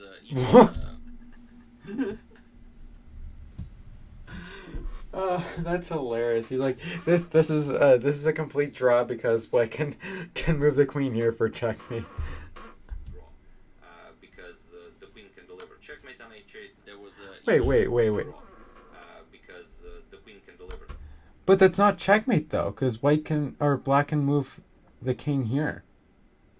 Right? Yeah, if the bishop was right here or right here, for example. No, if the bishop was right here, it wouldn't be checkmate. If the bishop was here, it would be checkmate. Like this dark square bishop, but. Checkmate on h8. There was even news from some of the reporters that Robert Fischer booked a flight from Reykjavik to Iceland, but it was actually some German tourist also named Robert Fischer. You don't want to do this if you're Okay. human. If you had more time, most likely you would play it immediately. This photo challenge is a bit different, but I hope you will be able to do it. So here it is. I hope you are ready. Let's go. So who is this person? Hello everyone. It's him as a kid. Oh my gosh. Actually know who this is. There's still moves to be played. Maybe he could do something. Ooh, Bishi. Yeah, he's like he's Indian, right? Yeah, I think so. Yeah, well, wherever he's from, he's like the best chess player of all time. Wherever he's from, I'm pretty sure it's India though. With himself that there's no point in Against Fabiano, another really good player. And here he played b4. So as you can see, not Excuse me. Every day. That's called a wooden shield. It's the wooden shield. Look. And now queen to d5 with check. So what do you do here? You either go back or you go back. Well, no, obviously. It's very unchess-like to resign a game on move 63. If you're already on move 63, It's very unchess like to resign the game at move 63. Oh my gosh. I feel like most chess games don't even reach that long, you might as well play or don't even have that many moves in them. Or if captures, you can just captures, and of course captures. I just want to say that Sorry for pausing so much, but I just got thinking, like, I saw a video where it was like 10 hours of just him saying captures. Like captures and captures and then captures. It was just hilarious, It's man. very dangerous and unpleasant, so make sure you watch this game from a safe distance. I visited the Grand Chess Tour today. I thought maybe I'd get a chance maybe to talk to some of the players or maybe even get a photo with them or something. And Levon was really late for the game. He was running and I tried to hold out the board, and I was holding the pen, maybe if he wanted to put a signature on it while running, but he said that he was so late that there was not not enough time even for that. It's an old video, I know it's hard to watch my videos in only 30 frames per second. That one is super easy, just bend your elbow, look into it, and raise your other arm. Like this? Is this, like, there we go. I think they're trying to get him to Of course, you dab. don't have time to capture the rook because of bishop captures here, but you also could do it. Sorry about that. We have a completely new game on our hands. I would like to address something that, some of you have been saying in the comments that you don't enjoy the subtitles as it covers a large portion of your screen. And now we have a short castle by Will. Oh Yes, my this is a gosh. short castle. And there you have it, Lipstick Maniac. Lipstick Probably she Maniac? put this in the description so that her future opponents know that when she's using her lip balm or lipstick, that she is not consulting a supercomputer, that she's just a maniac. Of course, all of you want to push this pawn and then deliver mate here. I know you guys do, but if you did this, then queen d1 check and you throw the game. Morphy, unlike some of you who were thinking that, will not be tricked by such moves. I'm really terrified of seaweed. Rook a to d8. Now Nakamura grabs the open d file, and we have rook a to f1. Now Nakamura doubles up on the f file. Ahead of Canadian Grandmaster Kevin Spraggett. You all know the old saying, never Google Kevin Spraggett images. Look at these bishops here. It's the greatest bishop pair ever. They're quite a team. Here we have a nice close-up of Magnus Carlsen. It's like he's saying, could you please take photos of someone else, please? Then we have a nice photo of Gelfand. He just arrived at the board with a glass of water in one hand and a handshake in the other. Andrew Tang, Penguin What? GM. Wait.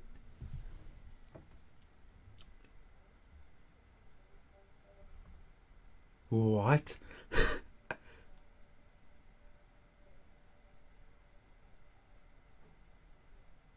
This picture confuses me so much. And a handshake in the other. Andrew Tang, Penguin GM, Penguin Ion, Penguin. What? I prepared something for you that I think you're really gonna enjoy.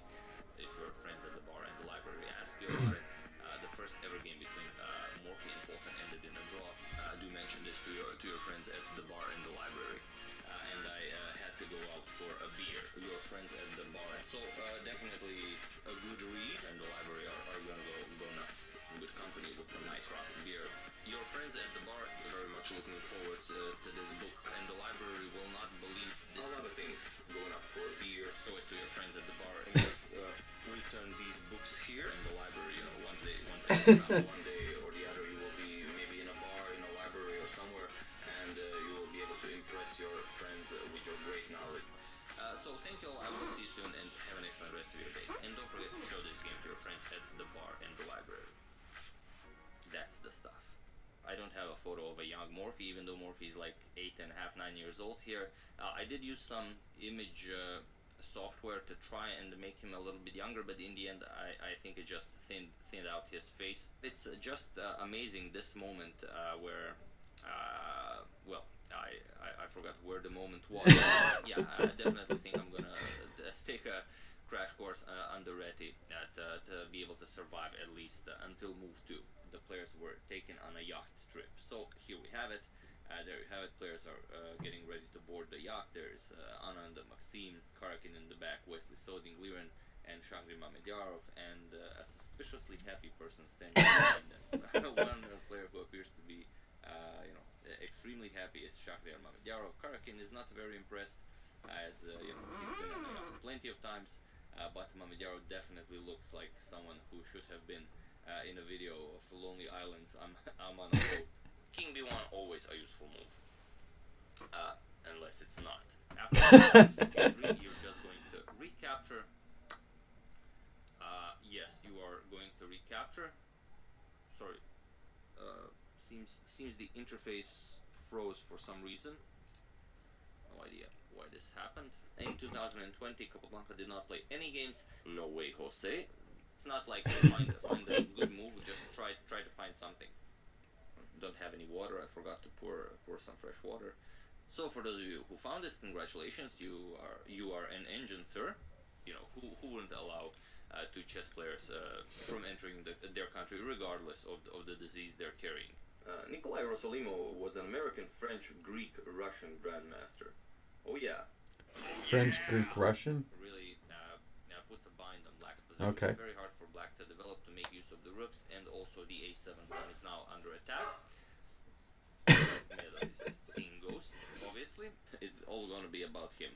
He keeps stealing the spotlight with every game he plays, and all the attention is always on his game. And as you can see, Caruana still refusing to wear his blue blazer, as he doesn't want to be mistaken for a 1950s hamburger joint worker. A wonderful victory for Alexander Grishuk and his Grishuk pair, so to say.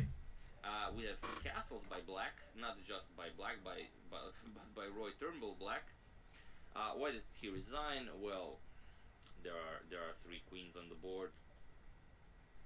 I was just browsing the internet, as I usually do, and I came across a photo of Carlsen's sister Ingrid on Twitter, and whenever I see a photo of her, I think to myself, so that's what Magnus would look like with long hair. Jig's up! You all have heard the old saying, the knight on the rim is grim, but what about 2 knights, each on their own rim? And you can capture with G, but you can also capture with the queen. Nepo, here before deciding what he's gonna do, he actually took a little nap. Here we even have a nice photo of this moment. There you have it, Nepo taking a nice nap above the board. To be fair though, like at the top level, like psychology has like a huge plays a big part in the game. So like if you're for example, I remember seeing this highlight or whatever, like snooker game between Ronnie O'Sullivan and Peter Ebden, I believe. And Peter was like taking like such a long time per shot, and Ronnie just kind of like he kind of like half fell asleep almost, almost being like, yes, your strategy of going like slow, yep, it's working. And I almost feel like in that particular instance it was almost the same thing, but I don't know. For me, if any of you are able to find at least one photo of Mr. Kevin Sprague, please send it to me. For those of you who were able to do it, I just don't believe you. Do you say hello everyone when interacting with people in your life? No, as people where I'm from don't speak English, so that would be quite weird. English! Morphe Saga. Do you speak it? So, bishop the c6 first, saying that, okay, you're not castling queenside, and you're definitely not castling queenside. I hope you'll enjoy Wait, what? yesterday's. You're not castling queenside, and you're definitely not castling queenside.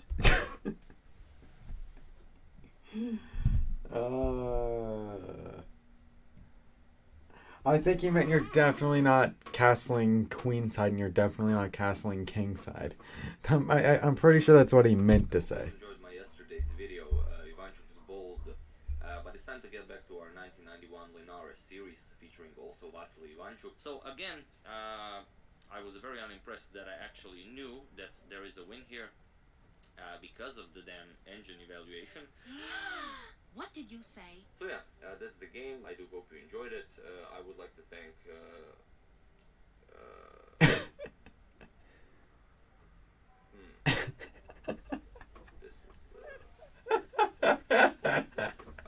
I forgot to update my interface, but I will do it in the next video, surely.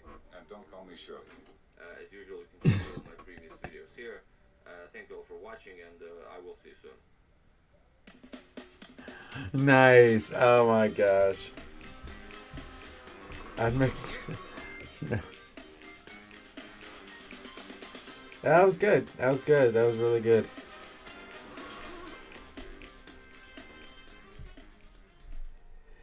Yeah, I mean, he's a. I don't know. I really like it, guys. Hope you did. I hope you did too. There's actually a new video by Nuke's Top 5 that I've been meaning to react to as well. I guess I can do that now, I suppose. Nuke's Top 5. Yes, this one. Top 5 scary videos to make you go argh or whatever. It was uploaded 2 days ago. Oh, but really, this video's 32 minutes.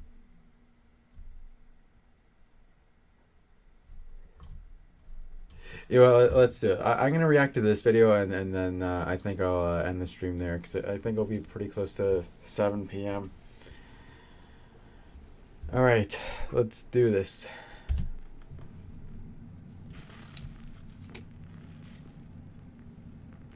Top 5 ghosts caught on camera. Norwegian ghost. This next scary video is from Norway, where we see 3 girls sitting around playing with a homemade Ouija board. Well, it's either a homemade Using Ouija boards is always a bad idea. Ouija board or a Japanese Kokori-san board. It's kinda hard to tell. Anyway, as one girl films, nothing much happens at first, but then things take a very unexpected turn. Okej, vad vill du? Vad vill du? Vad ska vi binda? Vad ska vi se först? Nej. Och där och jag typ och stormsätta.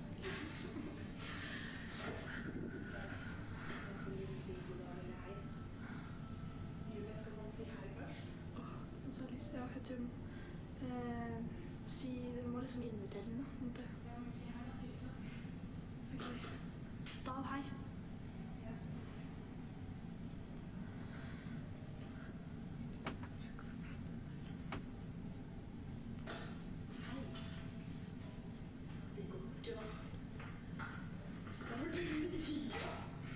The little thing that they move with their fingers is gonna move on its own, probably. Si, ta ned på goddagen.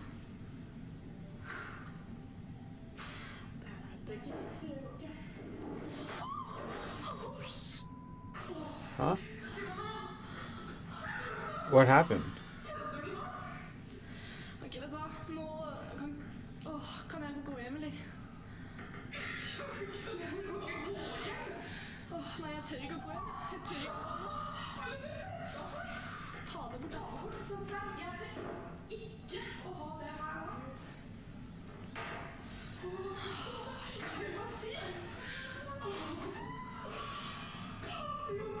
Ja, men dere, nå faen, nå er jo han, nå er ånden her, da.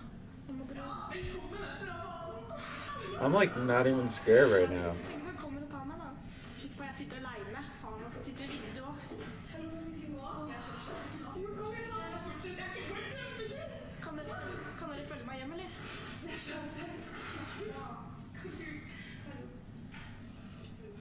skulle aldri vært med på dette, vet du.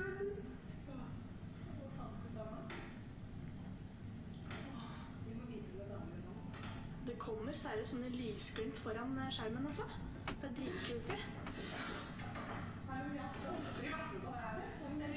I heard the door. Nå trodde jeg døra åpnet seg.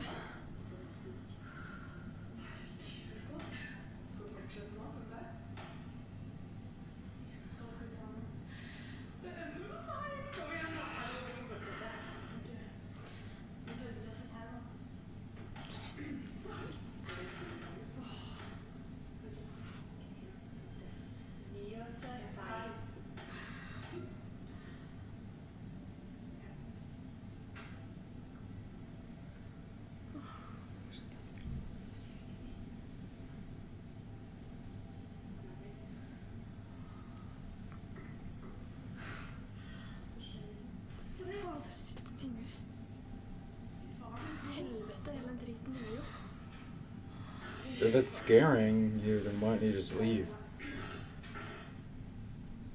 Sjekka.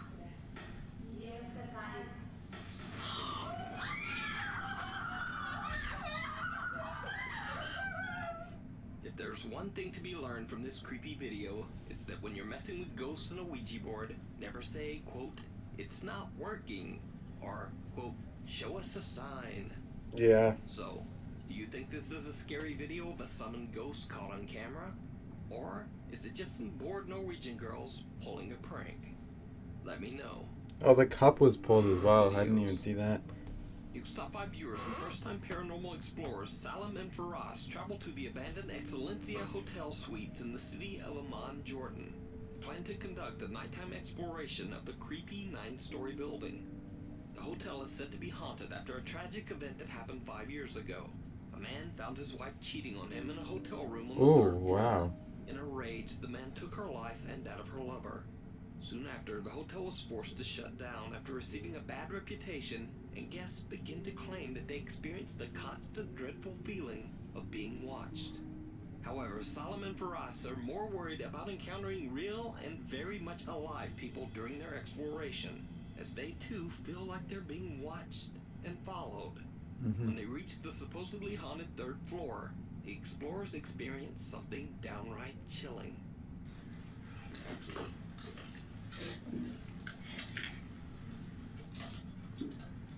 Don't know who did this. A door closed on its own. It's not cool. This is not cool. I'm gonna guess that there's gonna be some sort of apparition. And I'm right. Well, maybe. I couldn't really see anything. I couldn't really see what was inside that circle that was drawn on the screen. Since we entered this place, we can't get a good feeling after this. I feel like I'm being followed. So look.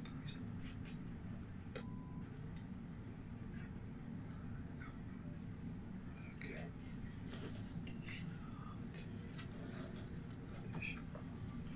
Do you know what would be a really good idea for an exploration like this? Like for whenever you're in a place where it's haunted and people constantly feel like they're being watched, have like a camera that you have, but it's like recording behind you. You know, so you actually cover more Sure. area whenever you're So recording. this is the one that they got killed in. I'm not planning to go in. I'm not gonna go in.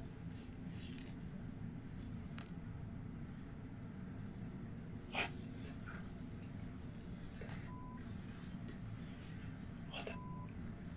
Someone was here. I mean, if they found that, then yeah.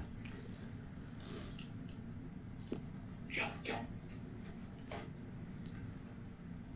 There is no clothes. That's honestly probably just like a homeless person. That's probably just a homeless person looking at them like, what are you doing?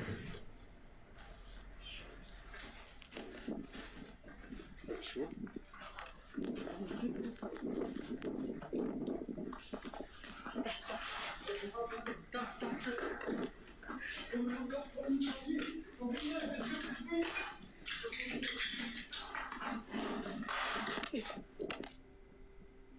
Salam claims that he felt that something was watching them, and when analyzing the footage, a strange, bizarre shape can be seen in a room at the end of the hallway. When Salam pans his camera back to the hallway, nothing there. Then his friend Faraz claims It's to have probably seen just someone a in the homeless hotel room person. where the tragic event took place, and they both just make a run for it. In the last shot, a terrifying figure can be seen watching the two friends from very close by. So did something paranormal chase them out No. of the hotel? I don't think so. Because just what is this? I leave it up to you to decide. You can watch the full Yeah, exploration. but the thing is that if you've been homeless for a long time, you have the long hair. Like you have many features that that figure there that you just saw has. Like, so it's most likely just a homeless person Salam and Faraz, looking at them like, GHT. what are you doing? Now this next spooky video was sent in by Nuke's Top 5 viewer Pastor Aaron from Peace Memorial Church in Oregon.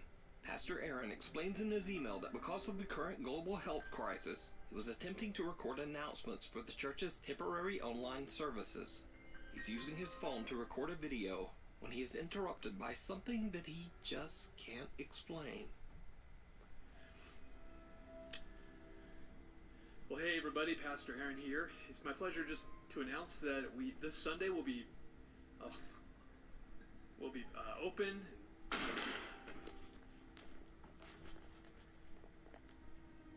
Okay, we've been trying to do this announcement several times today already, and It's gonna 3 fall down times again, that just watch. podium back there has fallen over on its own, and it's stable. I mean, it's not wobbly at all. It's kind of like that podium has been wobbling. It looks pretty flat. So there's, Like at the bottom, it looks like it should be able to stay up on its own. that has any forced air at all, so it can't be wobbling from that. There's absolutely no breeze in here. You can see by the banner there. There's no air conditioning. It's these things. They're off. I don't know. So I'm just gonna sit here and watch it for a little bit, and we will see if it does it again. Oh, look at the flag! Look at the flag! Ooh, that thing's moving. That hasn't been moving. That's new. Seriously, nothing else. There's no breeze. It's moving again. That's pretty crazy. That's very compelling evidence that there's something paranormal happening. Pastor Aaron says that he has used the podium for years and it has never once been wobbly or suddenly fallen over. Even stranger, the flagpole next to the podium begins to move on its own as well.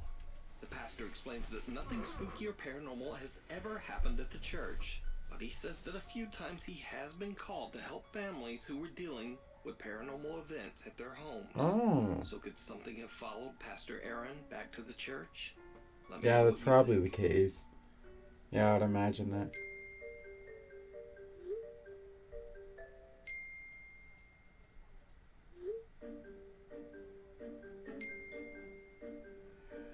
This next video was sent in by Nate Howard from Providence, Utah. Nate says in his email that he and his family moved to their new rental home just 4 months How far ago, are we in the video? and almost immediately they Almost began to halfway there. experience very creepy and unexplainable activity. The family hears the unexplained sound of multiple people walking around the house. Doors and cupboards open and close on their own, and lights in the house turn on and off at all hours of the night. After being woken by these bizarre noises several times, the family decided to set up a few security cameras around the home. 2 days later, Nate discovers one of the cameras has recorded something absolutely chilling. The door's gonna close. Or you see an apparition.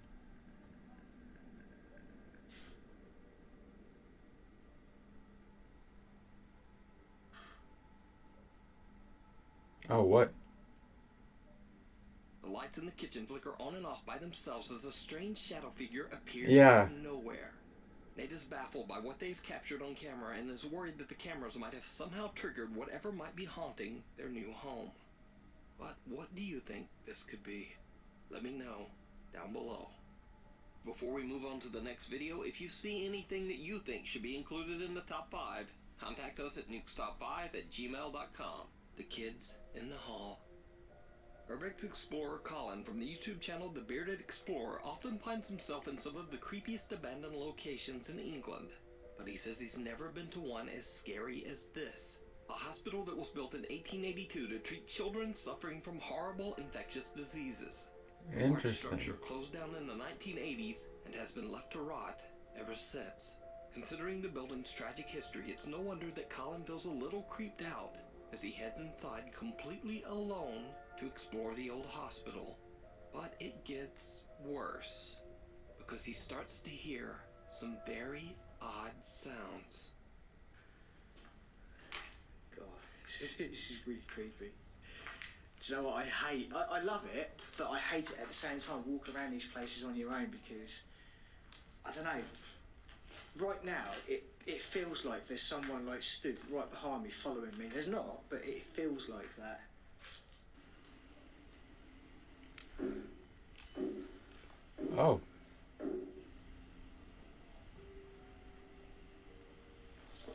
I'm gonna guess that sometime in this little clip thing, we're gonna see an apparition. Maybe.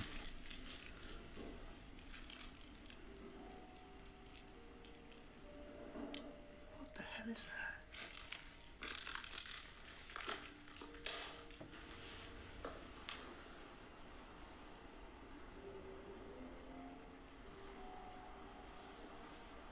Oh,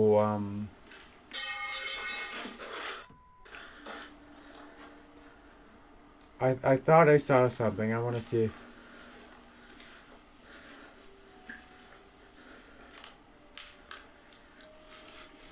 I saw something else. What? I keep seeing like shadow figures like moving. Understandably, Colin gets more and more freaked out by all the unexplained sounds that seem to be coming from somewhere very Like I saw that, and then He this. decides to just end his exploration, but before he does, he puts his camera down on the ground to get one last standard B-roll shot of himself walking the hospital hall. But instead, he captures something downright chilling. While filming my walk, I heard a noise very close to me. It scared me so much, I turned and ran back. Camera standing in the middle of the hallway, which suddenly disappeared. So I was right, we are going to see an apparition, but...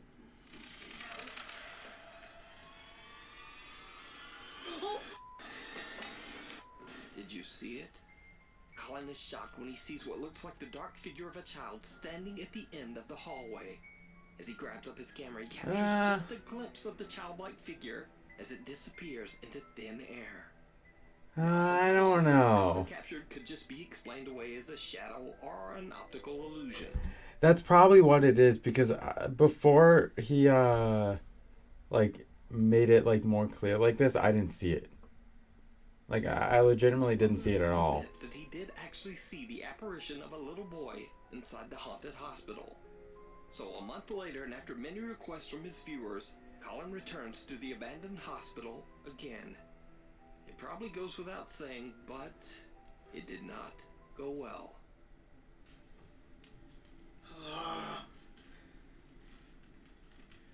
Why am I doing this?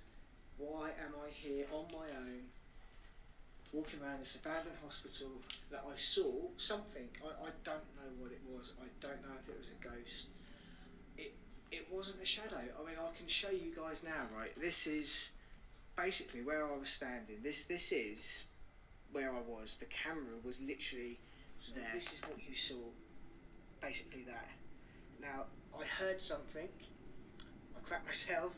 I ran back here, and as I picked it up, I went like that, and then I saw something just behind that blue chair.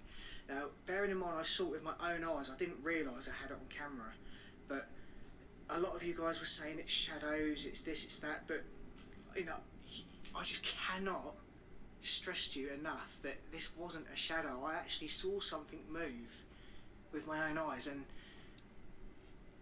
I cannot reenact that. You know, that there is no shadow. What the hell was that?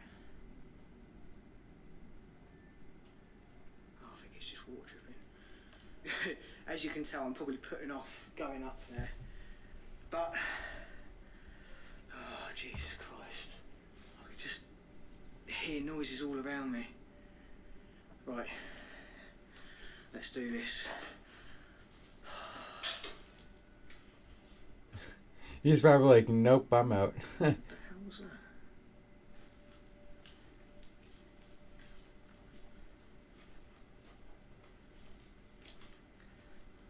What the hell was that? I'm sure I heard something. I don't know. It's probably just the wind. I felt that I had to come back here and just come here again and just see, you know, try and find a reason, you know, some, like an explanation, if you like, to. But I never put. This is weird. I think it is just walk. Whoa. Okay. Okay, that's scary. I'm pretty sure it is just water dripping, but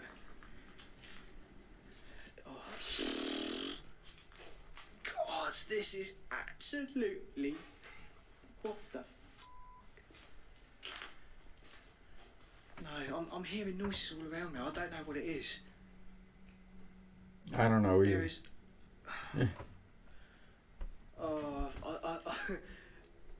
I am just so terrified right now. Much like his last visit, Colin again hears odd, unexplained noises coming from all around him. He heads up to the hospital's second floor, takes a look around, and then heads back down to the first floor hallway. And that's when things take a terrifying turn. He What sees is it about again. This place?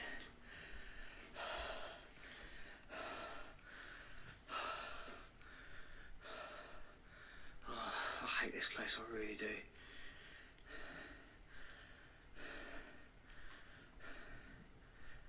Just listen. Oh.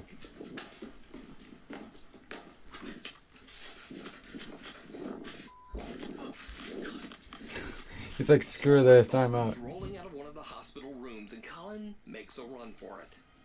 After all that he's seen and heard at the old abandoned hospital, Colin says he'll never go back alone. You can watch both explorations at the abandoned hospital and many more great Urbex videos over on the YouTube channel, The Bearded Explorer. Mother. Canadian paranormal investigator Jordan from the popular YouTube channel Paranormies sets out on a solo investigation to a small 2-bedroom home in Winnipeg, Canada that is believed to be haunted by a troubled spirit. The house belongs to a man named Anesh who grew up in the home with his mother Manisha. But one day Anesh's beloved mother Manisha fell extremely ill. Refusing to go to the hospital, Manisha passed away on her own bed in the home that she and Anesh shared. Anesh was absolutely devastated when he found her. Struck with intense, debilitating grief, he was unable to call the authorities for 2 days as he mourned. Today, Anesh believes that he made a terrible mistake by waiting so long, as his culture believes that a body must receive a proper burial ritual soon after death, or the spirit could become trapped and unable to move on. Anesh claims that his mother has appeared to him as a white cat, greeting him every day on his way to work. He has also seen his mother standing in his bedroom doorway after waking up in the middle of the night. Anesh says that the home has been so paranormally active that he truly believes the spirit of his mother is trapped inside.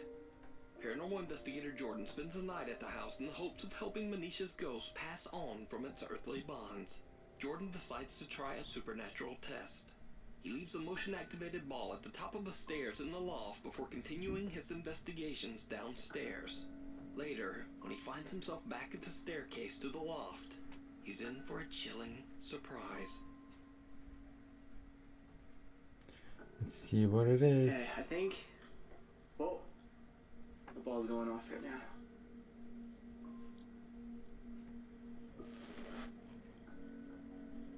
Maybe not. Okay, I think... Whoa. The ball's going off right now.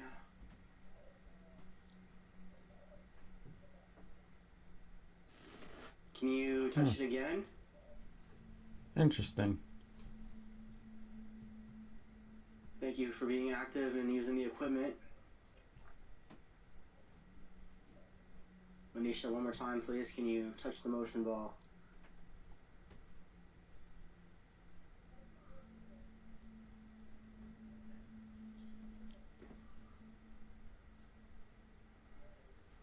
Whoa. Oh. Touching it, yeah.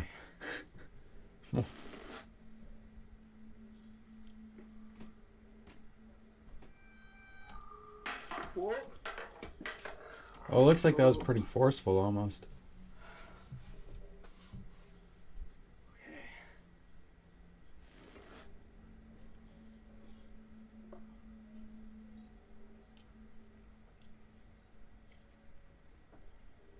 What? It's Now this broken? doesn't light up at all. He checks the upstairs loft but doesn't find any explanation as to how the little ball could have suddenly launched itself down the stairs. When Jordan heads back down, this happens. I hate these stairs. Does he get pushed?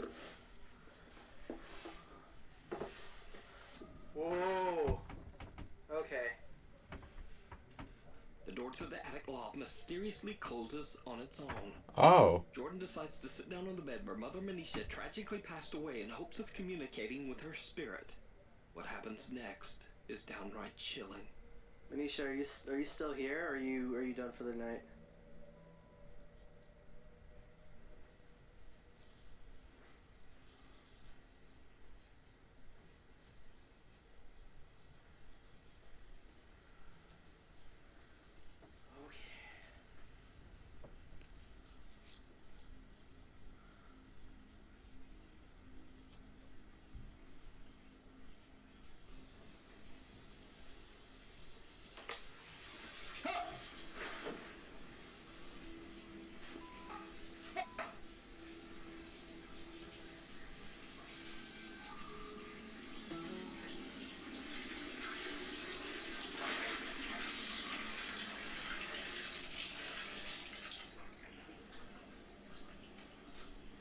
That was kind of creepy.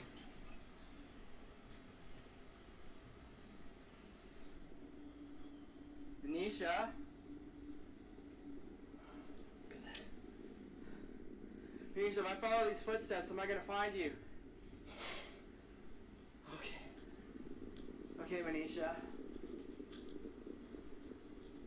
I think it's time that we met face to face, right?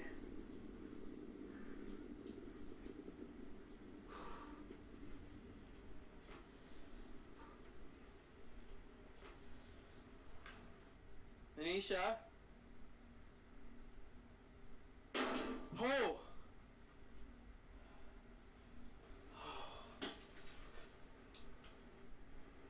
Wow. Okay.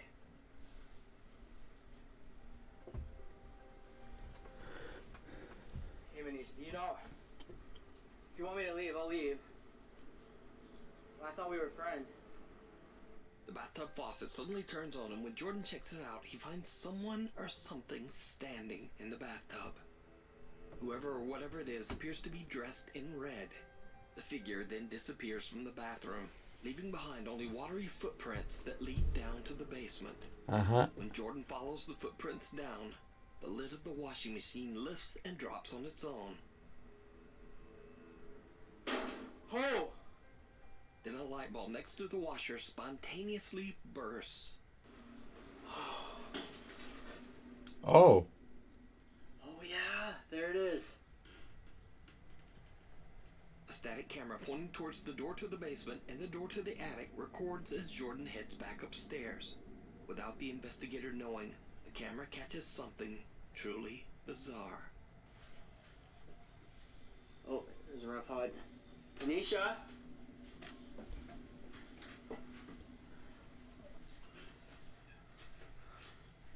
Yeah, I thought the light was coming from him.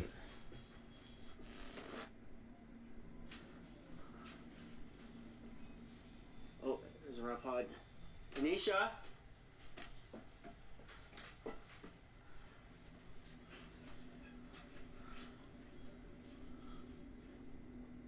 A shadow figure quickly darts into the living room as Jordan comes around the corner of the basement.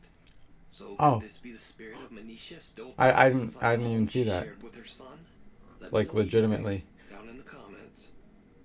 You can watch this entire two-part investigation with even more terrifying activity and a possible conversation with Manisha's ghost over on the YouTube channel Paranormies. Hide and seek.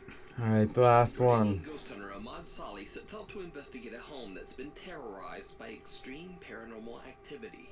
The father of the family who lives in the house reached out to Ahmad, claiming to have seen the apparition of a little boy.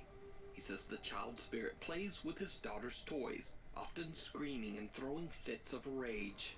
The family believes the boy to be a dangerous shape-shifting jinn, and they feel that it is no longer safe to live in their home.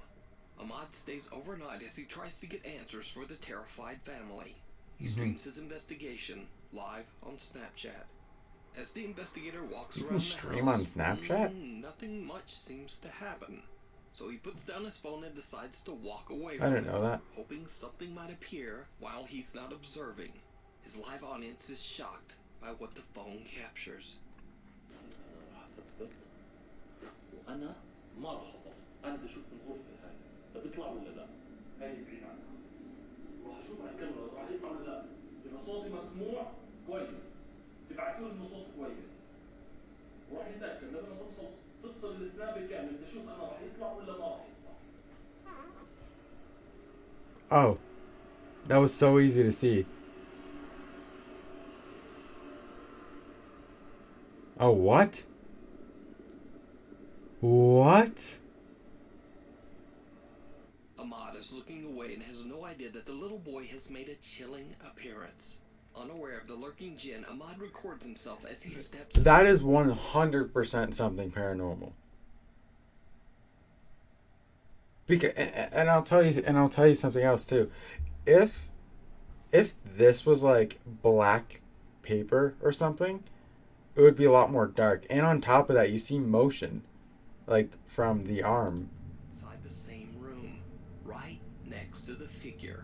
Surprisingly, the explorer still doesn't see anything, but his live audience does. Like 100% something paranormal. يطلع والله ولا ما راح يطلع؟ كاميرا كشاف عندكم.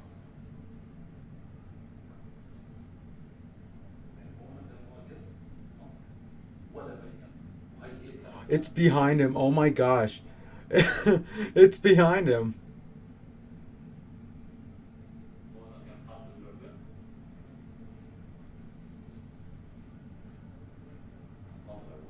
Actually, I did see a toy-like thing in the child's hand. ايوه قسما بالله هي. I think the child is just messing with him. I feel like sometimes spirits just get a joy out of just messing with us. رب الكون طلع. Ahmad is shocked when he finally sees the boy. He quickly grabs his phone and hurries inside the room. But there's no one there. And from here, the paranormal activity only intensifies. A few moments later, and this happens. ايوه. ايه؟ أعوذ بالله من الشيطان الرجيم، بسم الله الرحمن الرحيم. طب الولد هون، والله خلينا نشوف الولد أول شيء. أعوذ بالله من الشيطان. No, it stopped.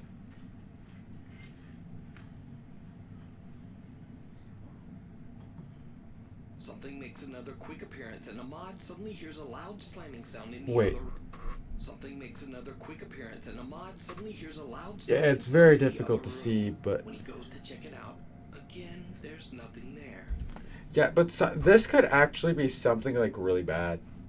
Actually, like sometimes, like evil spirits will just like pretend to be a child, so it could be a lot worse, but than it Ahmad appears. is baffled and continues to search throughout the house.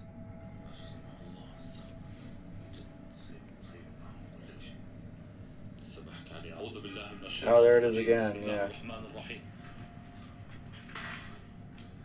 it's just messing with him. That's what that's what the spirit is doing. It's just messing with him. الولد طلع كم مرة. طب يعني هو بيحكي لي إنه امبارح بالليل صار صرخ. بقول مش عارف أنا بلشت ألتخم كثير وحياة رب الكون. Again, the boy shows himself. Ahmad runs to find the child, but he has disappeared yet again. So did the investigator capture the jinn that is said to haunt the family? Or is it all just an elaborate hoax? Yeah, oh my gosh, like look at this. Yeah, it almost looks like a little a dinosaur toy almost. Like I used to have them whenever I was like 5 or something, Decide. Thanks for watching. Check out my Instagram here, my Twitter here. Yeah, that was a decent video.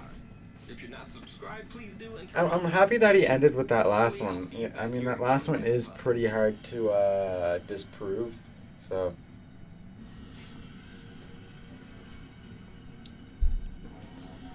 Man, yeah, that was a good video.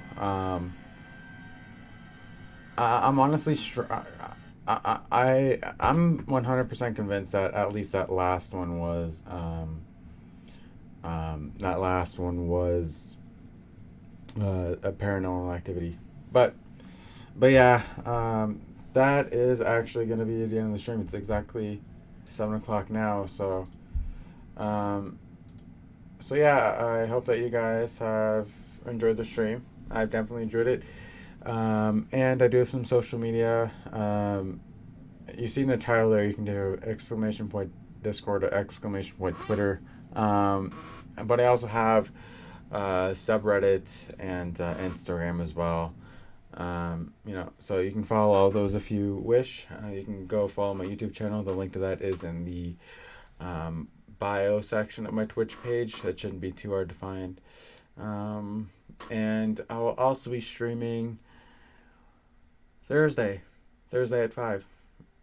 At 4. Yeah, Thursday at 4. Yeah. Thursday at 4 p.m. Alright, so I hope that you guys have a good rest of your nights, and I will see you then. Alright, see you later, guys.